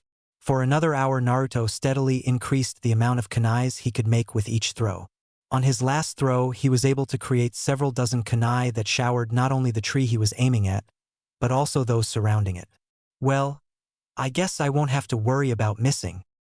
Naruto was brought out of his musings by an incoming memory from a nearby clone. Apparently, the clone had spotted someone spying on him in the forest. Who it was, he couldn't be certain. Naruto performed Kawarimi no Jutsu with one of his clones, so he could sneak up on this intruder unnoticed.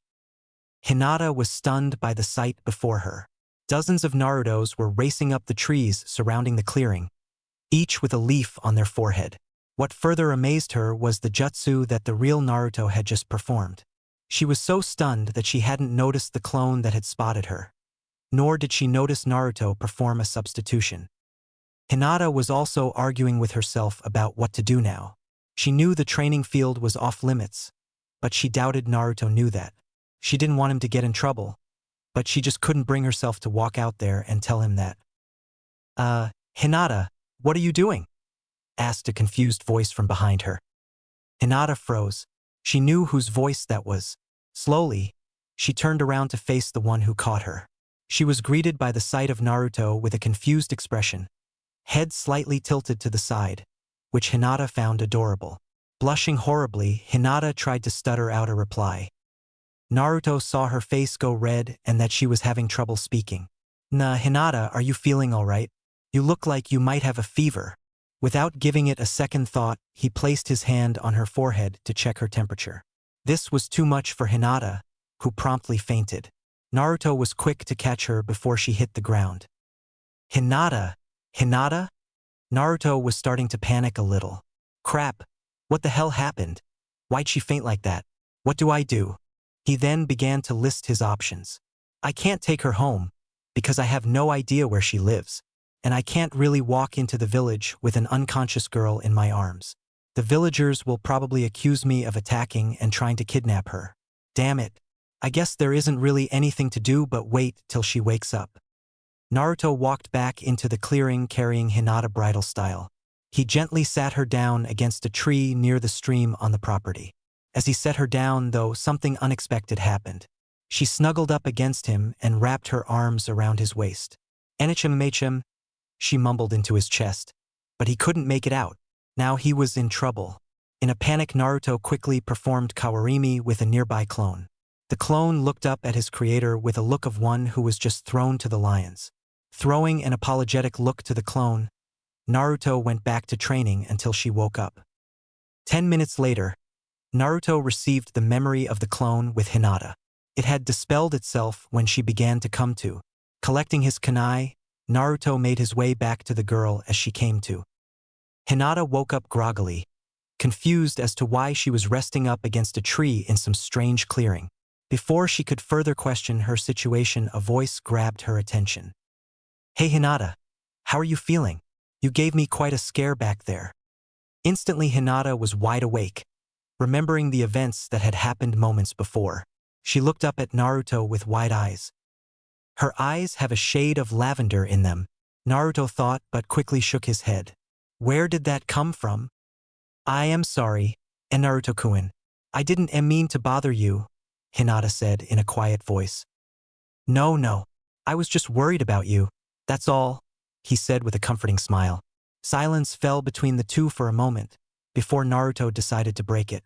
So, what were you doing out in the forest, Hinata? This isn't exactly a spot a lot of people come to. Hinata blushed and started to poke her fingers. Ano, my home is only a few miles away from here. I often walk around the forest to collect herbs and pea plants for healing bombs. To then I heard you training and decided to see who was here. She was surprised by just how much she was able to get out in Naruto's presence. "Oh, I guess that makes sense," said Naruto with a thoughtful expression. "Ano, and Naruto-kun, what are you doing here? I heard that this tea training field wasn't allowed to be used anymore. Why, you could get in trouble." Naruto just grinned as he pulled a piece of paper from his side pack. "Don't worry, Hinata, Hokage Aji-san gave me permission to train here." Silence fell between them again before Hinata thought of something to ask. "And Naruto-kun, what are those?" she asked, pointing to where his bunshins were still training. Oh, those are my Kage bunshins," he said with a grin. "Kage bunshin," said in confusion and awe. She had heard of Kage bunshin no jutsu in her studies and from other ninja. But it was supposed to be a dangerous jounin technique. Unable to hold her curiosity, she asked, "How do you know Kage bunshin no jutsu?" Naruto rubbed the back of his head sheepishly. "Well, that's kind of an interesting story. It all started after the genin exam." Naruto proceeded to recount the events of that night, careful to censor any parts about the Kyuubi. "Then me and Iruka-sensei went out for ramen at Ichiraku's." Hinata was stunned. Not only had Naruto learned a jounin-level technique in the span of a few hours, he had also defeated the Chunin traitor Mizuki to save Iruka's life. "And Naruto-kun, that's amazing," she said with a little more force than was normal for her. Naruto blushed slightly. "Hee, thanks Hinata. But the really cool part about Kage Bunshin is that I learn whatever the clones learn. That's why I have those clones working on chakra control. Once I dispel them, I'll be better able to control my chakra. Although I wish I knew a better control exercise besides tree walking." Hinata saw an opportunity present itself with this statement. "Ano, Naruto-kun, the Hyuga have to learn chakra control exercises at a fairly young age. If you'd like, I could teach you one."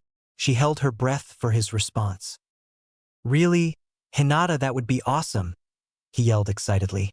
"How about tomorrow after? Wait, do you have to take a test with your team tomorrow like mine?" "Yes, and my teammates and I have to do a training exercise so our sensei can gauge our abilities." "What's your team like, Hinata?" Naruto asked, going off on a tangent. "Ayano, my team is nice," she said nervously, not used to having so much attention given to her. "Keikibakuin can be very loud and overconfident, but seems very determined. Ashino-kun, on the other hand, is very quiet. He only spoke W when he was asked something, and even then it was very brief. Keikurinai-sensei is very kind, but strict as well. She used to chaperone for me when I was younger." "You got lucky then. I got stuck on the same team as Sasuke team. The whole time I was with him, he didn't say anything that wasn't an insult. It's like he thinks me and Sakura are beneath him." Hinata perked up slightly at the missing suffix on Sakura's name. "And Sakura's starting to get on my nerves too. She spent the entire time there fawning over Sasuke, like he was Kami himself. Then there's Kakashi-sensei. That bastard showed up 3 hours late to meet his own genin team. I swear, this team is going to drive me nuts," Naruto yelled while pulling his hair. Hinata couldn't stifle the giggle that escaped her lips at Naruto's rant. Her hand flew to her mouth and she blushed heavily. Naruto heard her and smiled sheepishly at her. "Sorry, Hinata. I'm sure you don't want to hear me complain about my teammates." Hinata gave her own small smile in response. "Okay, back to tomorrow. After the team tests, how about we meet back here at 2 p.m. Then you can tell me how it went with your team and teach me that exercise. That sound good to you?" "Hi, Naruto-kun," said Hinata, who was beaming on the inside at the chance to spend more time with Naruto. Naruto looked up at the sun and realized the afternoon was passing away. "Well, Hinata, I gotta go finish my training and I'm sure you have better things to do than watch me train." Hinata nodded shyly, but truthfully, she would have gladly spent the entire day watching him train. After exchanging farewells, Hinata left for home, and Naruto stayed in the training field. He decided to do some more workouts, so he began doing laps around the training field. After the second lap, Naruto realized that he was already used to the extra weight he had put on this morning. "Looks like I have to up my weights tomorrow," he thought glumly. By the time 7 p.m. rolled around, Naruto was sweating profusely. During his workout, he had dispelled his clones that were working on control. Once again, his control improved, but it wasn't the drastic difference that it had been 2 days ago. I hope Hinata's exercise is a good one. Then maybe I can start working on the Rasengan. Naruto dragged himself back to the village and into his apartment. He was surprised to find a group of clones looking through several scrolls. Naruto smacked his forehead. Of course, I completely forgot the clones at the library. He then began to dispel the clones one at a time. When he was finished, he noticed that today's scrolls were a little more varied. While the clones had still gotten a few minor wind jutsus, there were also some scrolls on the political history of Konoha. I guess that makes sense. After all, I can't be a good Hokage if I don't know something about politics. There was also a scroll on the major clans of Konoha, which included the Uchiha, Hyuga, and several other names he recognized from his class. There were also some books on strategy and even some instructions on how to play shogi. This should come in handy. A physically weaker opponent can beat a stronger one with a well-planned strategy. Looking around some more, he found a few scrolls on basic first aid and medical jutsus. These probably won't help me all that much, but they could come in handy if one of my teammates gets hurt. Naruto spent the rest of the night either going over the scrolls himself, as he was too tired to make any more Kage Bunshin, or making sure he had everything he needed for Kakashi's test the next day. After eating dinner, Naruto put away all of the scrolls that littered his apartment and prepared for bed. He was asleep before his head hit his pillow. Chapter 5: The True Test. Naruto stood just outside of Training Field 7. It wasn't until he reached the field that he remembered Kakashi's words about not eating breakfast today. Oh well, I shouldn't go into a fight on an empty stomach anyways. What good would I be if I was handicapped because I was hungry? Sasuke and Sakura had yet to arrive, but they'd most likely be there soon. So without wasting any time, Naruto created 2 clones and sent one into the field to wait for his teammates. If what Tsuchi said was true, then Naruto had plenty of time before Kakashi arrived. And he'd be damned if he didn't use that extra time to train.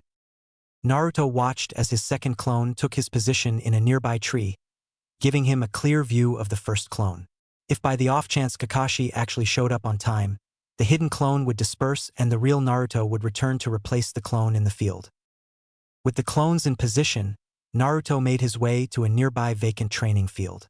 He decided to do a light workout this morning, as well as forgoing increasing his weights today.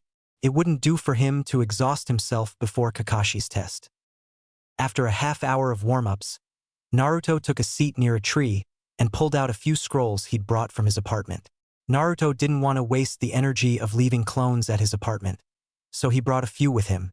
He figured he'd start with the Futon Jutsus. The first 2 scrolls were simple techniques that were meant as introductory jutsus. Picking up the first scroll, Naruto set to work. This first jutsu, Saikirange no Jutsu, taught him how to channel his chakra into the air around him. He had to learn to cause the air around him to spin like a cyclone, albeit a very weak cyclone. The second jutsu, Kaziken, taught him to not only move the air, but direct it as well. When he learned this technique, he could emit wind from his palms, but again it was far too weak to use in a combat situation. Normally, Naruto would have liked to start out with something a bit more powerful, but he didn't want to tire himself yet, so he might as well start with the basics while he waited for Kakashi. Back at Field 7, Naruto's clone had been waiting about 20 minutes when his teammates arrived. Both seemed to still be mostly asleep, though Sasuke carried himself a little better. Sakura, on the other hand, looked as though she had just woken up. I wonder if they skipped breakfast, Naruto thought to himself. Naruto bid a good morning to both Sasuke and Sakura. They responded with a grunt and a glare, respectively. The next hour was spent in relative silence. Sakura was too tired to bug Sasuke. Sasuke had taken his usual pose with his fingers interlaced in front of his face while he sat against a tree, brooding, though Naruto suspected that he had dozed off after the first 15 minutes. The clone was under direct orders to not antagonize his teammates. He couldn't risk getting dispelled early because Sakura decided to vent some frustration on it. Sakura decided to break the silence by asking Sasuke some innocuous questions, which he just ignored or grunted a reply. Of course, Sakura was undeterred in her questions. For the most part, they ignored Naruto's clone. After a half-hour of getting no reply, Sakura turned to her other teammate. For the first time, she actually took the time to notice his new appearance. Hey Naruto, what's with the new outfit? The clone blinked. Did she just notice? I felt like it was time to change. Why? It took you this long to change out of that horrid jumpsuit. Seriously, what kind of ninja wears that many bright colors? Sakura asked rhetorically. This statement caused the clone's eyebrow to twitch, and it couldn't stop the words that flew out of its mouth. Oh, and I suppose having pink hair and wearing bright red is more fitting for a shinobi. If you're going to criticize someone for their attire, maybe you should take a look at what you're wearing first. Looking up at the pink-haired girl, the clone remembered his orders and began to regret his words. Sakura was seething. What did you say, Naruto Baka? She raised her fist and started to stalk menacingly towards the blonde. Crap, thought the clone. He raised his hands defensively and tried to placate the enraged Kunoichi. Nothing seemed to work, and the clone was certain that its existence was about to come to an end. Fortunately, luck seemed to be on Naruto's side that day. In a poof, Kakashi arrived in the training field to see Sakura about to pound Naruto's skull in. Yo, he said simply. Sakura's rage at the blonde evaporated and was turned on her late sensei. You're late, she yelled. Sasuke was brought out of his little nap by the shout and was now standing next to his teammates, giving Kakashi a hard glare. Naruto wore an annoyed expression, though he was noticeably less angry at his sensei than his other teammates. Sorry about that. You see, there was a black cat that crossed my path, and I had to convince it to retrace its steps, Kakashi said, as if it were the most common thing in the world. His three students were stunned. Each looked at Kakashi with a blank look, not quite processing what he just said. Eventually, the Naruto clone broke the silence, collapsed on the ground, laughing hysterically. This broke Sakura out of earshot. Liar! She screamed at the top of her lungs. Kakashi decided to ignore the genin's reactions. Instead, he reached into his vest and pulled out an alarm clock. Naruto stopped laughing immediately and looked at his teacher with a confused look. You've had a clock on you this entire time, and you're still late. Again, Kakashi ignored him and pulled out 2 lunch boxes. Seeing the confused looks on his genin's faces, he decided to elaborate. The goal of today's exercise is to retrieve these 2 bells from my person, he said, dangling 2 silver bells from his fingers. Those of you who don't get a bell before noon will be tied to a post while your teammates eat lunch. 2 loud growls could be heard coming from Sakura and Sasuke's stomachs. Naruto looked at his teammates with a pitying look. I guess they didn't eat breakfast after all. Sakura then seemed to notice something. Ano, sensei, there are only 2 bells. Kakashi's eye curved upward as he smiled. That's right, which means one of you won't get a bell. And whoever doesn't get a bell will be sent back to the academy. Now he really had the genin's attention. If you want to get a bell, you'll have to come at me with the intent to kill. Looking closely at the faces of the genins, he saw determination in the eyes of all 3, as well as a hint of fear in Sakura's. Now, without further ado, all 3 genin began to tense. Begin! With that, the 3 young ninja jumped into the forest surrounding them. Let the fun begin, thought Kakashi. The real Naruto had arrived at the edge of the training field shortly before the beginning of the test. He had been able to master the 2 simple techniques from his scrolls during the time waiting on Kakashi. He'd spent the last couple of minutes reading up on a more powerful technique, Futon de Tapa. It was a Chunin-level technique that allowed him to emit a powerful blast of wind. When his clone had dispelled itself, he made his way back to the training ground and waited for his chance to switch with his clone. Once it started, he saw his clone rush into the woods. The moment the clone was out of sight, Naruto dispelled him and was immediately aware of Kakashi's test, although he was confused by the rules. I thought that Iruka-sensei said all genin teams were comprised of 3 genin. So what's with the threat of booting one of us from the team? Naruto looked into the clearing to see Kakashi just standing there. Now, how am I going to get one of those bells? Thought Naruto as he tried to devise a plan. Kakashi stood in the middle of the clearing, waiting to see which genin would make the first move. It seems that each of them knows how to hide effectively, although Naruto seemed to disappear when he reached the forest. He was pulled from his thoughts when he saw said genin standing about 30 feet away from him. You know, compared to the other 2, you're a little strange. Naruto just smiled at the comment. Yeah, But it's so much more fun than being ordinary. Now prepare to lose one of those bells. We'll see, said Kakashi, sounding bored. He reached into the pouch on his back and pulled out an orange-covered book. Upon seeing the book, Naruto became extremely annoyed. Why the hell are you reading a book? To see what happens next, of course. I take it you're not going to take me seriously, are you? Asked Naruto rhetorically. No, I don't think I'll have to, Kakashi said, his eye still on the book in front of him. Deciding to teach his teacher a lesson, Naruto rushed him. Lesson number 1. Taijutsu, Naruto heard Kakashi say. Naruto started off by throwing a flying roundhouse kick at Kakashi's head, which he easily avoided. Spinning around, Naruto threw a flurry of punches and kicks at the Jounin, which were also easily blocked or dodged. Kyuso, he's toying with me. Naruto cocked back his fist and let loose a haymaker, only to find himself facing air. Never let your opponent get behind you, said Kakashi's voice from behind Naruto. Glancing over his shoulder, he saw his sensei with his hands in a tiger seal. Naruto, get out of there. He's gonna destroy you, shouted Sakura's voice. Too late. Senengoroshi, Kakashi yelled, as he stuck his fingers into a very painful place on Naruto's body. Sakura and Sasuke both sweat dropped as Naruto was sent flying through the air, holding his ass with both hands. Their expressions turned to ones of shock as Naruto disappeared in a puff of smoke. Kakashi's visible eye widened. Kage Bunshin? Sensing an approaching presence, Kakashi spun around to see Naruto flying at him with his fist cocked back. The Jounin expertly caught the limb, spinning around and launching Naruto back where he came from.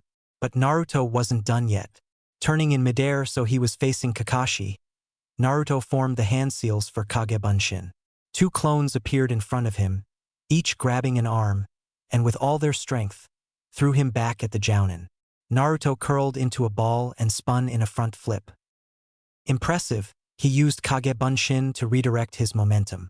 He turned a failed attack into an offensive opportunity. Naruto was flipping forward at Kakashi at dangerous speeds. When he reached the Jounin, he extended his leg and brought it down in a powerful axe kick. Kakashi raised his free hand to block the attack. Naruto used that block as a step, doing a back flip off the arm, pulling out a kunai and throwing it at the bells tied to Kakashi's waist. Kakashi sidestepped the kunai, but felt his legs being swept out from under him. Flipping backwards to land on his feet, Kakashi looked up to see another clone had come up from behind with a leg sweep. Standing up straight, Kakashi put his book back into his pouch. Maybe this could wait for later. Naruto smiled at the disappearance of the orange book. He looked at his clone and both nodded at some unheard agreement. Immediately both Narutos took off at their sensei, as Kakashi dropped into a defensive stance. But instead of attacking Kakashi head-on, the clone jumped in the path of the original. Interlacing its fingers, it lowered its hands as the real Naruto placed his foot in his palms. With a grunt, the clone launched Naruto into the air. Kakashi quickly dispelled the clone with a well-placed hit and returned his attention to the airborne Uzumaki. At the crest of his leap, Naruto let loose a single shuriken at Kakashi. 1 shuriken, Kakashi mentally scoffed. That is until he recognized the seals Naruto was currently running through. How could he know that jutsu? Shuriken Kage Bunshin no Jutsu. The single shuriken soon multiplied into dozens, and Kakashi was in a difficult situation. Sakura and Sasuke watched in horror and awe as the shuriken peppered their sensei and the ground around him, kicking up dust. When the dust settled, it revealed a log riddled with shuriken. Naruto landed not far from his little scene of destruction. He used Kawarimi no Jutsu. Phew, I don't think I could stand killing my sensei. But if he's late one more time. Naruto decided not to pursue that train of thought as he ran back into the cover of the forest.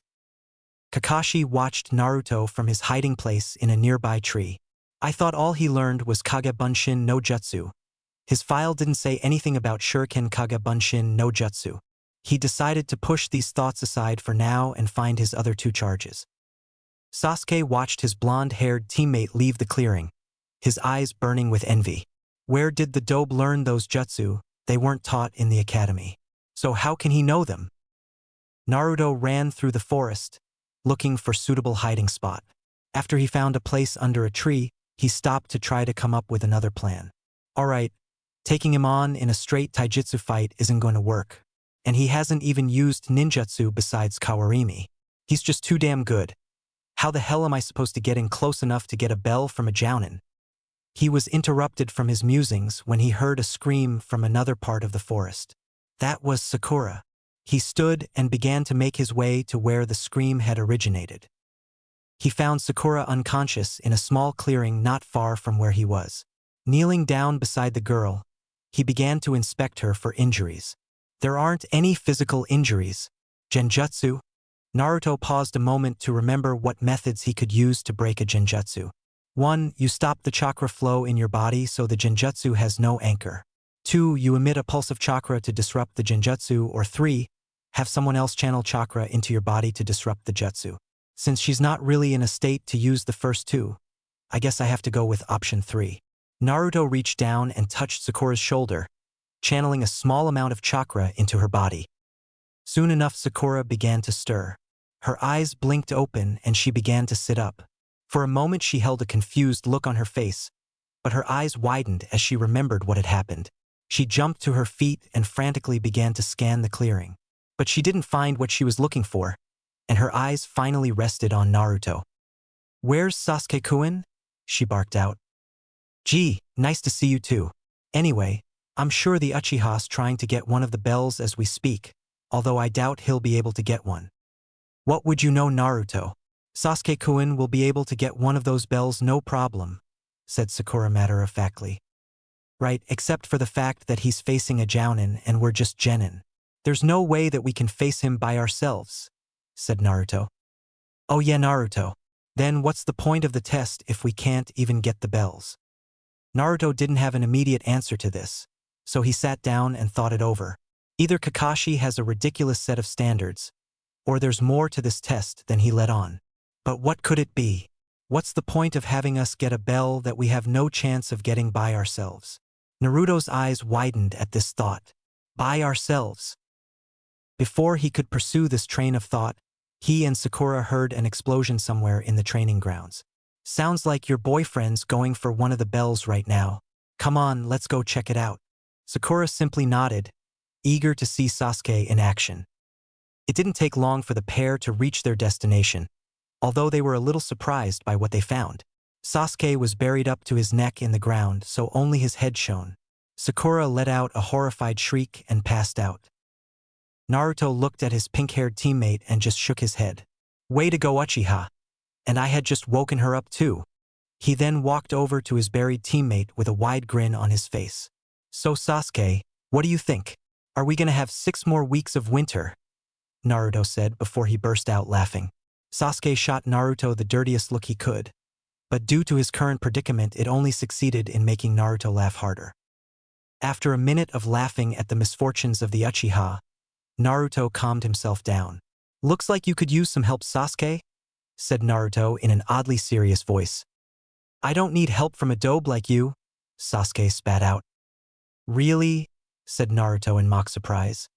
"Then I suppose being buried up to your neck in dirt was all part of your genius plan to get one of the bells." When Sasuke didn't reply, Naruto just summoned a few clones to dig him out. Once he did that, he applied a little chakra to Sakura. It seemed to work for waking her up from a nap as well as breaking a genjutsu. Once both of his teammates were on their feet, Naruto spoke to get their attention. "Well, this is a nice reunion and all, but how about we figure out a way to get one of those bells?"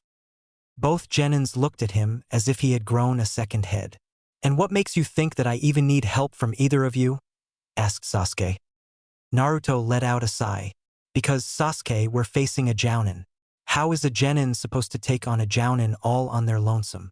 We need to work together if any of us are gonna pass. Whatever, dobe, I'm getting one of those bells, and I don't need your help to do it." With that, Sasuke turned around and walked away. "Wait for me, Sasuke-kun," said Sakura as she ran to catch up to her crush. Naruto shook his head at his teammates, but jumped when he heard an alarm go off, signaling the end of the exercise. Unknown to the 3 genin, Kakashi was nearby eavesdropping on their conversation. It seems that Naruto's figured it out, but Sasuke and Sakura seemed to need an extra push. In a poof he was gone, and reappeared in front of his team. "Time's up," he said ominously.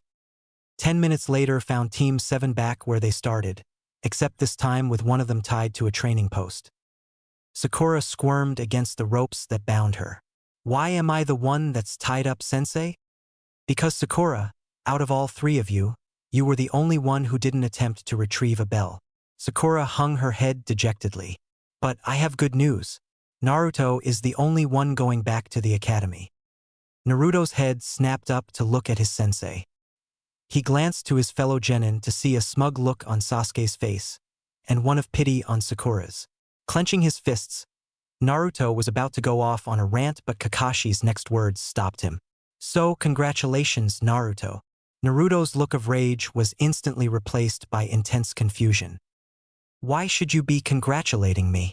I'm the only one who didn't make genin." "I never said that, Naruto.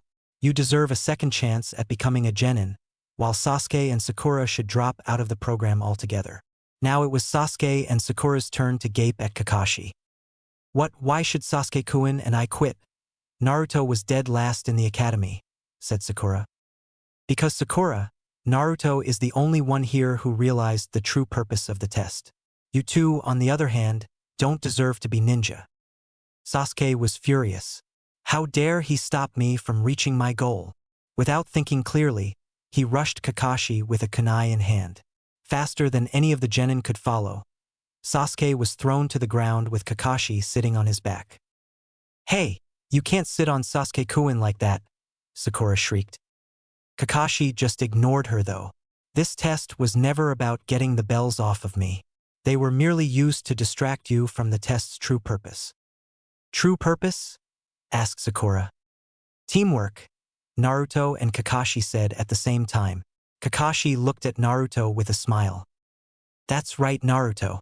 I wanted to see if you would put aside your own wants and desires to work together." He shifted his gaze to rest on Sakura. "Sakura, Naruto was right in front of you, but you didn't do anything to help him when he was facing me. You were too focused on Sasuke to do anything else." He looked down at the genin beneath him. "Sasuke, you viewed your teammates as dead weight, beneath you. That kind of attitude can get you or your teammates killed." Kakashi stood and led Sasuke to his feet. Walking away from the training posts, he made his way to stand in front of a stone monument. This monument was erected in memory of all the shinobi who gave their lives for this village. Each one of them fought for something more than themselves. They fought for this village, for their families, and for each other. "My best friend's name is on this monument." Naruto stood and made his way next to his sensei, eyes on the monument. He scanned the smooth surface, noting all the names that were carved into it. But one name stood out to him: Namikaze Minato. Naruto had to resist the urge to reach out and touch the engraving. "All right, I'll give you one last chance to get the bells from me. You'll have a break to rest and eat until you come after me again." But Sakura doesn't get any food. She's got to learn that if she doesn't put forth the effort, she won't earn the reward. "If I catch either one of you giving her food, I'll fail you immediately." With that, Kakashi disappeared in a cloud of smoke. Sasuke and Naruto grabbed their lunches and began to eat. They were interrupted, however, by a loud growl emanating from Sakura's stomach. When they looked at her, she blushed deeply and mumbled something about not eating breakfast. Naruto and Sasuke looked at each other and seemed to come to a silent agreement. Simultaneously, both boys held out their lunch to the hungry girl. Sakura's eyes widened at the gesture. "What are you doing?" Kakashi-sensei said. "If I ate anything, we automatically fail." Sasuke just sighed.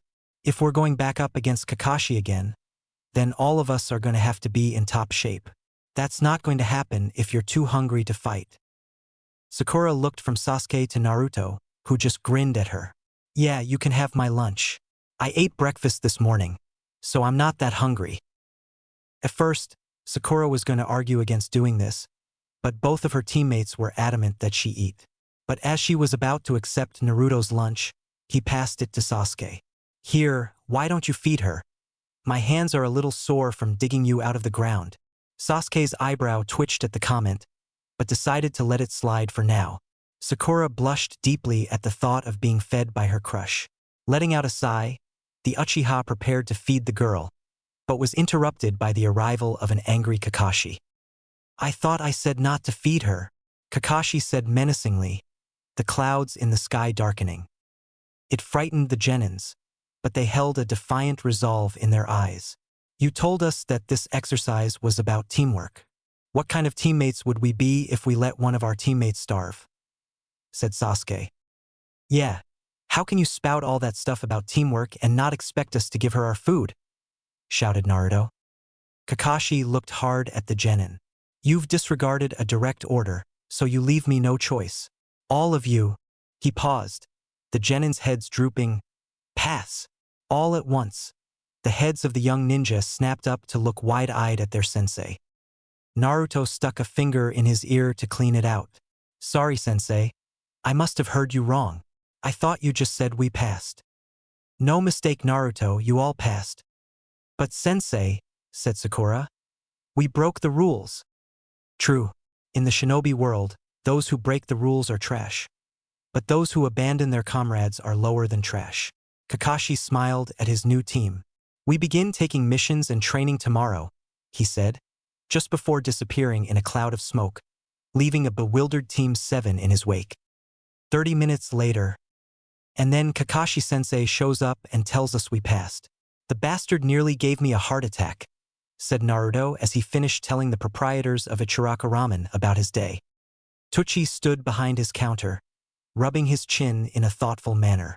That's a good story, Naruto, but I'm not sure I buy you figuring out the test. Are you sure Sasuke didn't figure it out? The old man said in a teasing voice. Naruto began to see red. He was about to hop over the counter to throttle the chef, but was cut off by Ayam, who smacked her father in the back of the head. Tusan, quit teasing Naruto-kun. She turned to their best customer. Congratulations, Naruto-kun. But where are your teammates? Shouldn't they be here celebrating with you? Naruto just shook his head. Nah, Sasuke wouldn't be caught dead socializing, and Sakura just follows him like a lost puppy. Anyways, I've got better things to do than hang around those two. Like what? Asked Ayam. Well, I'm going to do some training with, he began to say, but stopped mid-sentence. He brought up his watch to look at the time. Damn, I'm gonna be late. Slapping some money on the counter, Naruto turned and ran away from the ramen stand. I gotta run, see you later, he called out over his shoulder. Wonder what's got him so excited? Asked Tucci to no one in particular, though since Ayam was the only one there, she answered. I don't know. Maybe he's got a date. Don't think so. If he did, he'd have brought her here, said Tucci matter-of-factly. He wouldn't bring a girl to a little ramen stand for his first date, Ayam retorted. Oh yes, he would. I've got it in writing, Tucci said while pulling a piece of paper out from beneath the counter and handing it to Ayam.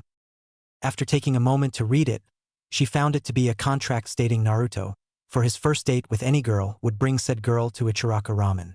She looked up at her father disbelievingly. How on earth did you get him to sign this? How else, with free ramen, said Tucci with a grin. Soon the streets surrounding Ichiraka Ramen were filled with the angry yells of a young woman, screaming about crooked old men taking advantage of ramen-addicted customers. Hinata stood near the stream that ran through Naruto's training field. She had arrived nearly half an hour early for their meeting, and had regretted doing so after only 5 minutes. Since then, she had become more and more distraught. What if he doesn't show up? What if he forgot about me? Maybe he changed his mind and doesn't want to train with someone as weak as me. These thoughts and similar ones had been running through her mind for about 20 minutes. Fortunately, her fears were unfounded, as she heard someone come crashing through forest. Naruto jumped into the clearing, panting heavily. After taking a moment to catch his breath, Naruto stood and greeted Hinata. Hey Hinata, sorry if I'm late. My team's test took a little longer than I expected. By the way, how did your team do on your test? We did fine. Kurenai-sensei H had us track her D down while she was H hiding in the F forest.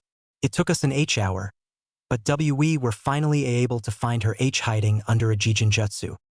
That was it? Asked Naruto in a quiet, unbelieving voice. Hinata was about to reply but was cut off. That was it? That bastard put us through all of that crap when we could have just had a test like that. Naruto yelled. Hinata flinched at the volume of his voice.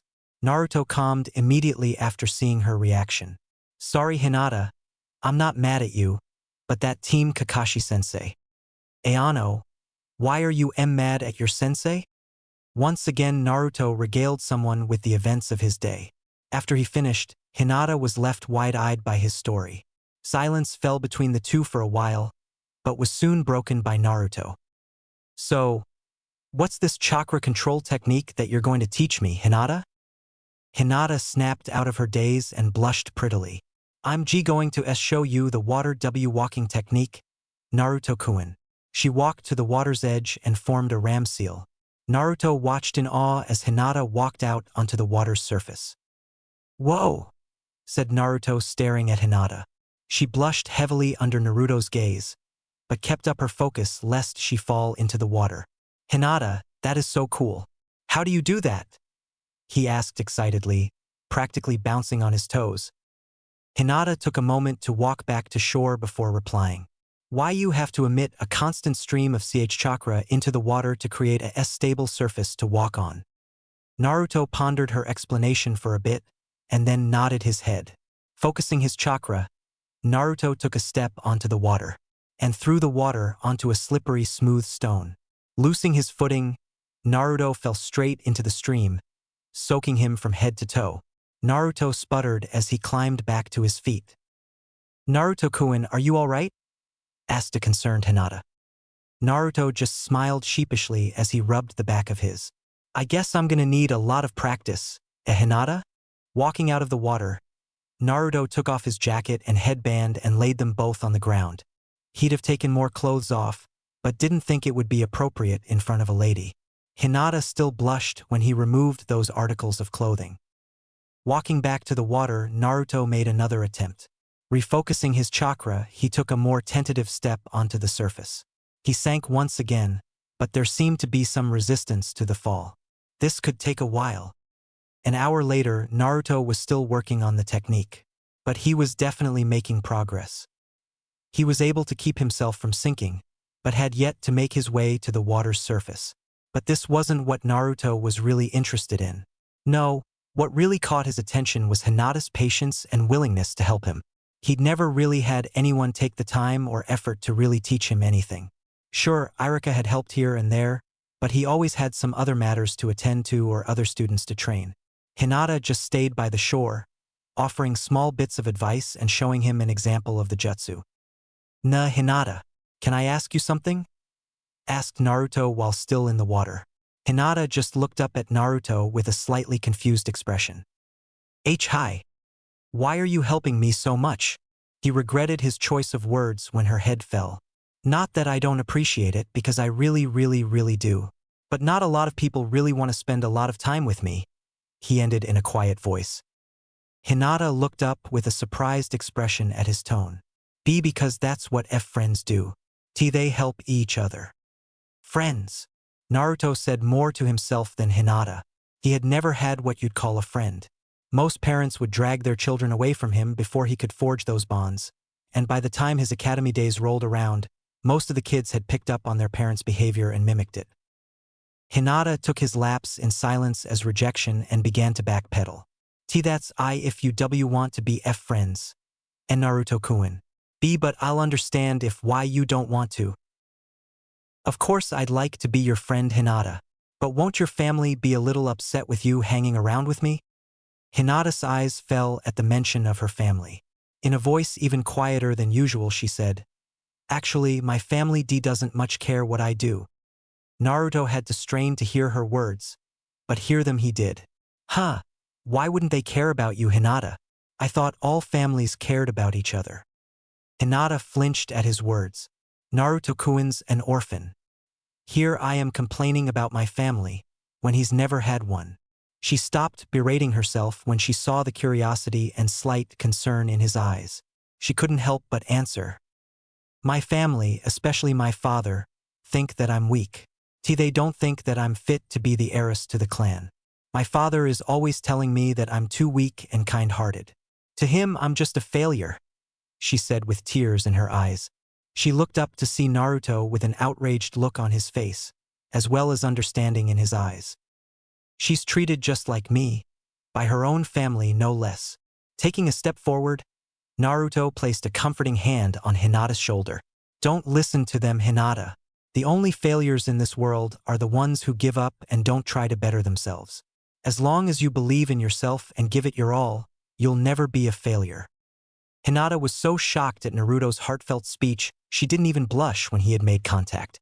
This was a Naruto that few had ever seen before. His voice was quiet, caring, serious, and determined. Hinata felt as if Naruto could instill his own confidence in others with only his voice. Naruto's face broke out into his trademark grin.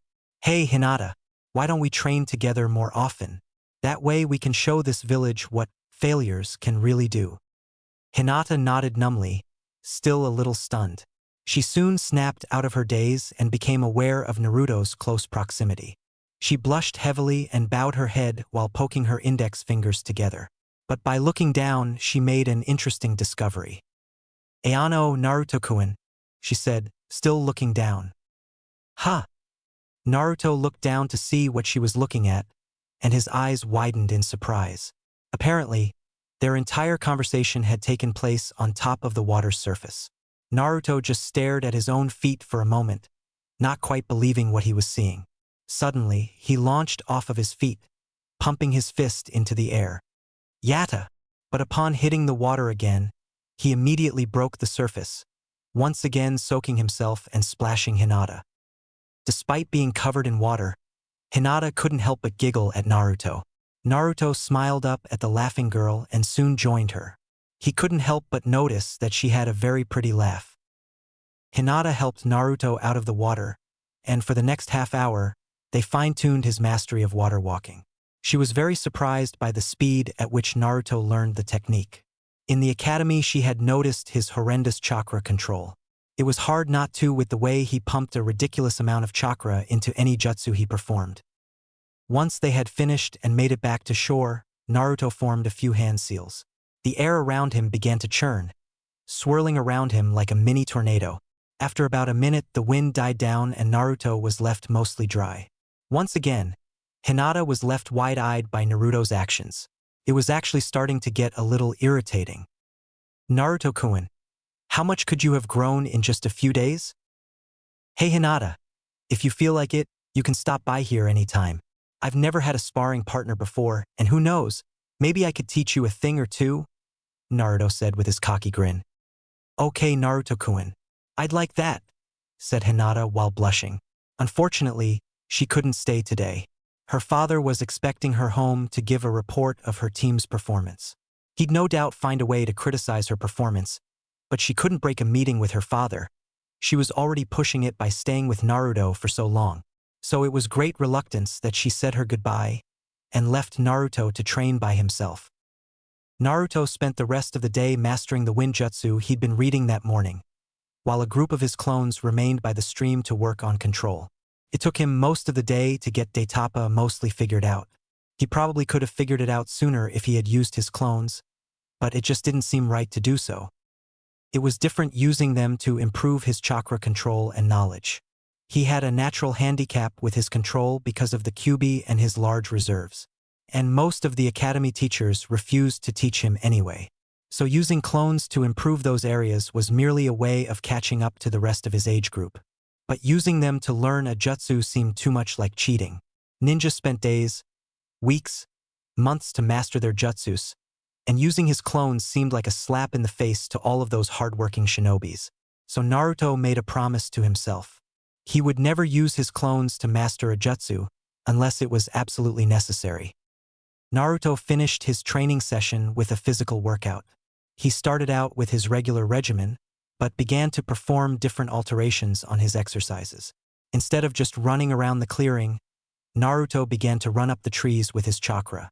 He also began to do pull-ups using chakra in the palms of his hands to latch to a tree branch. Now his exercises not only increased his physical capabilities, but also his chakra control and reserves. But it definitely took something out of him. By the time Naruto reached his apartment, he was exhausted, both mentally and physically. He was vaguely aware that he seemed to be making that a habit. But despite that, he felt good about himself. He was truly making strides to be a great shinobi, and he would only continue to work harder every day.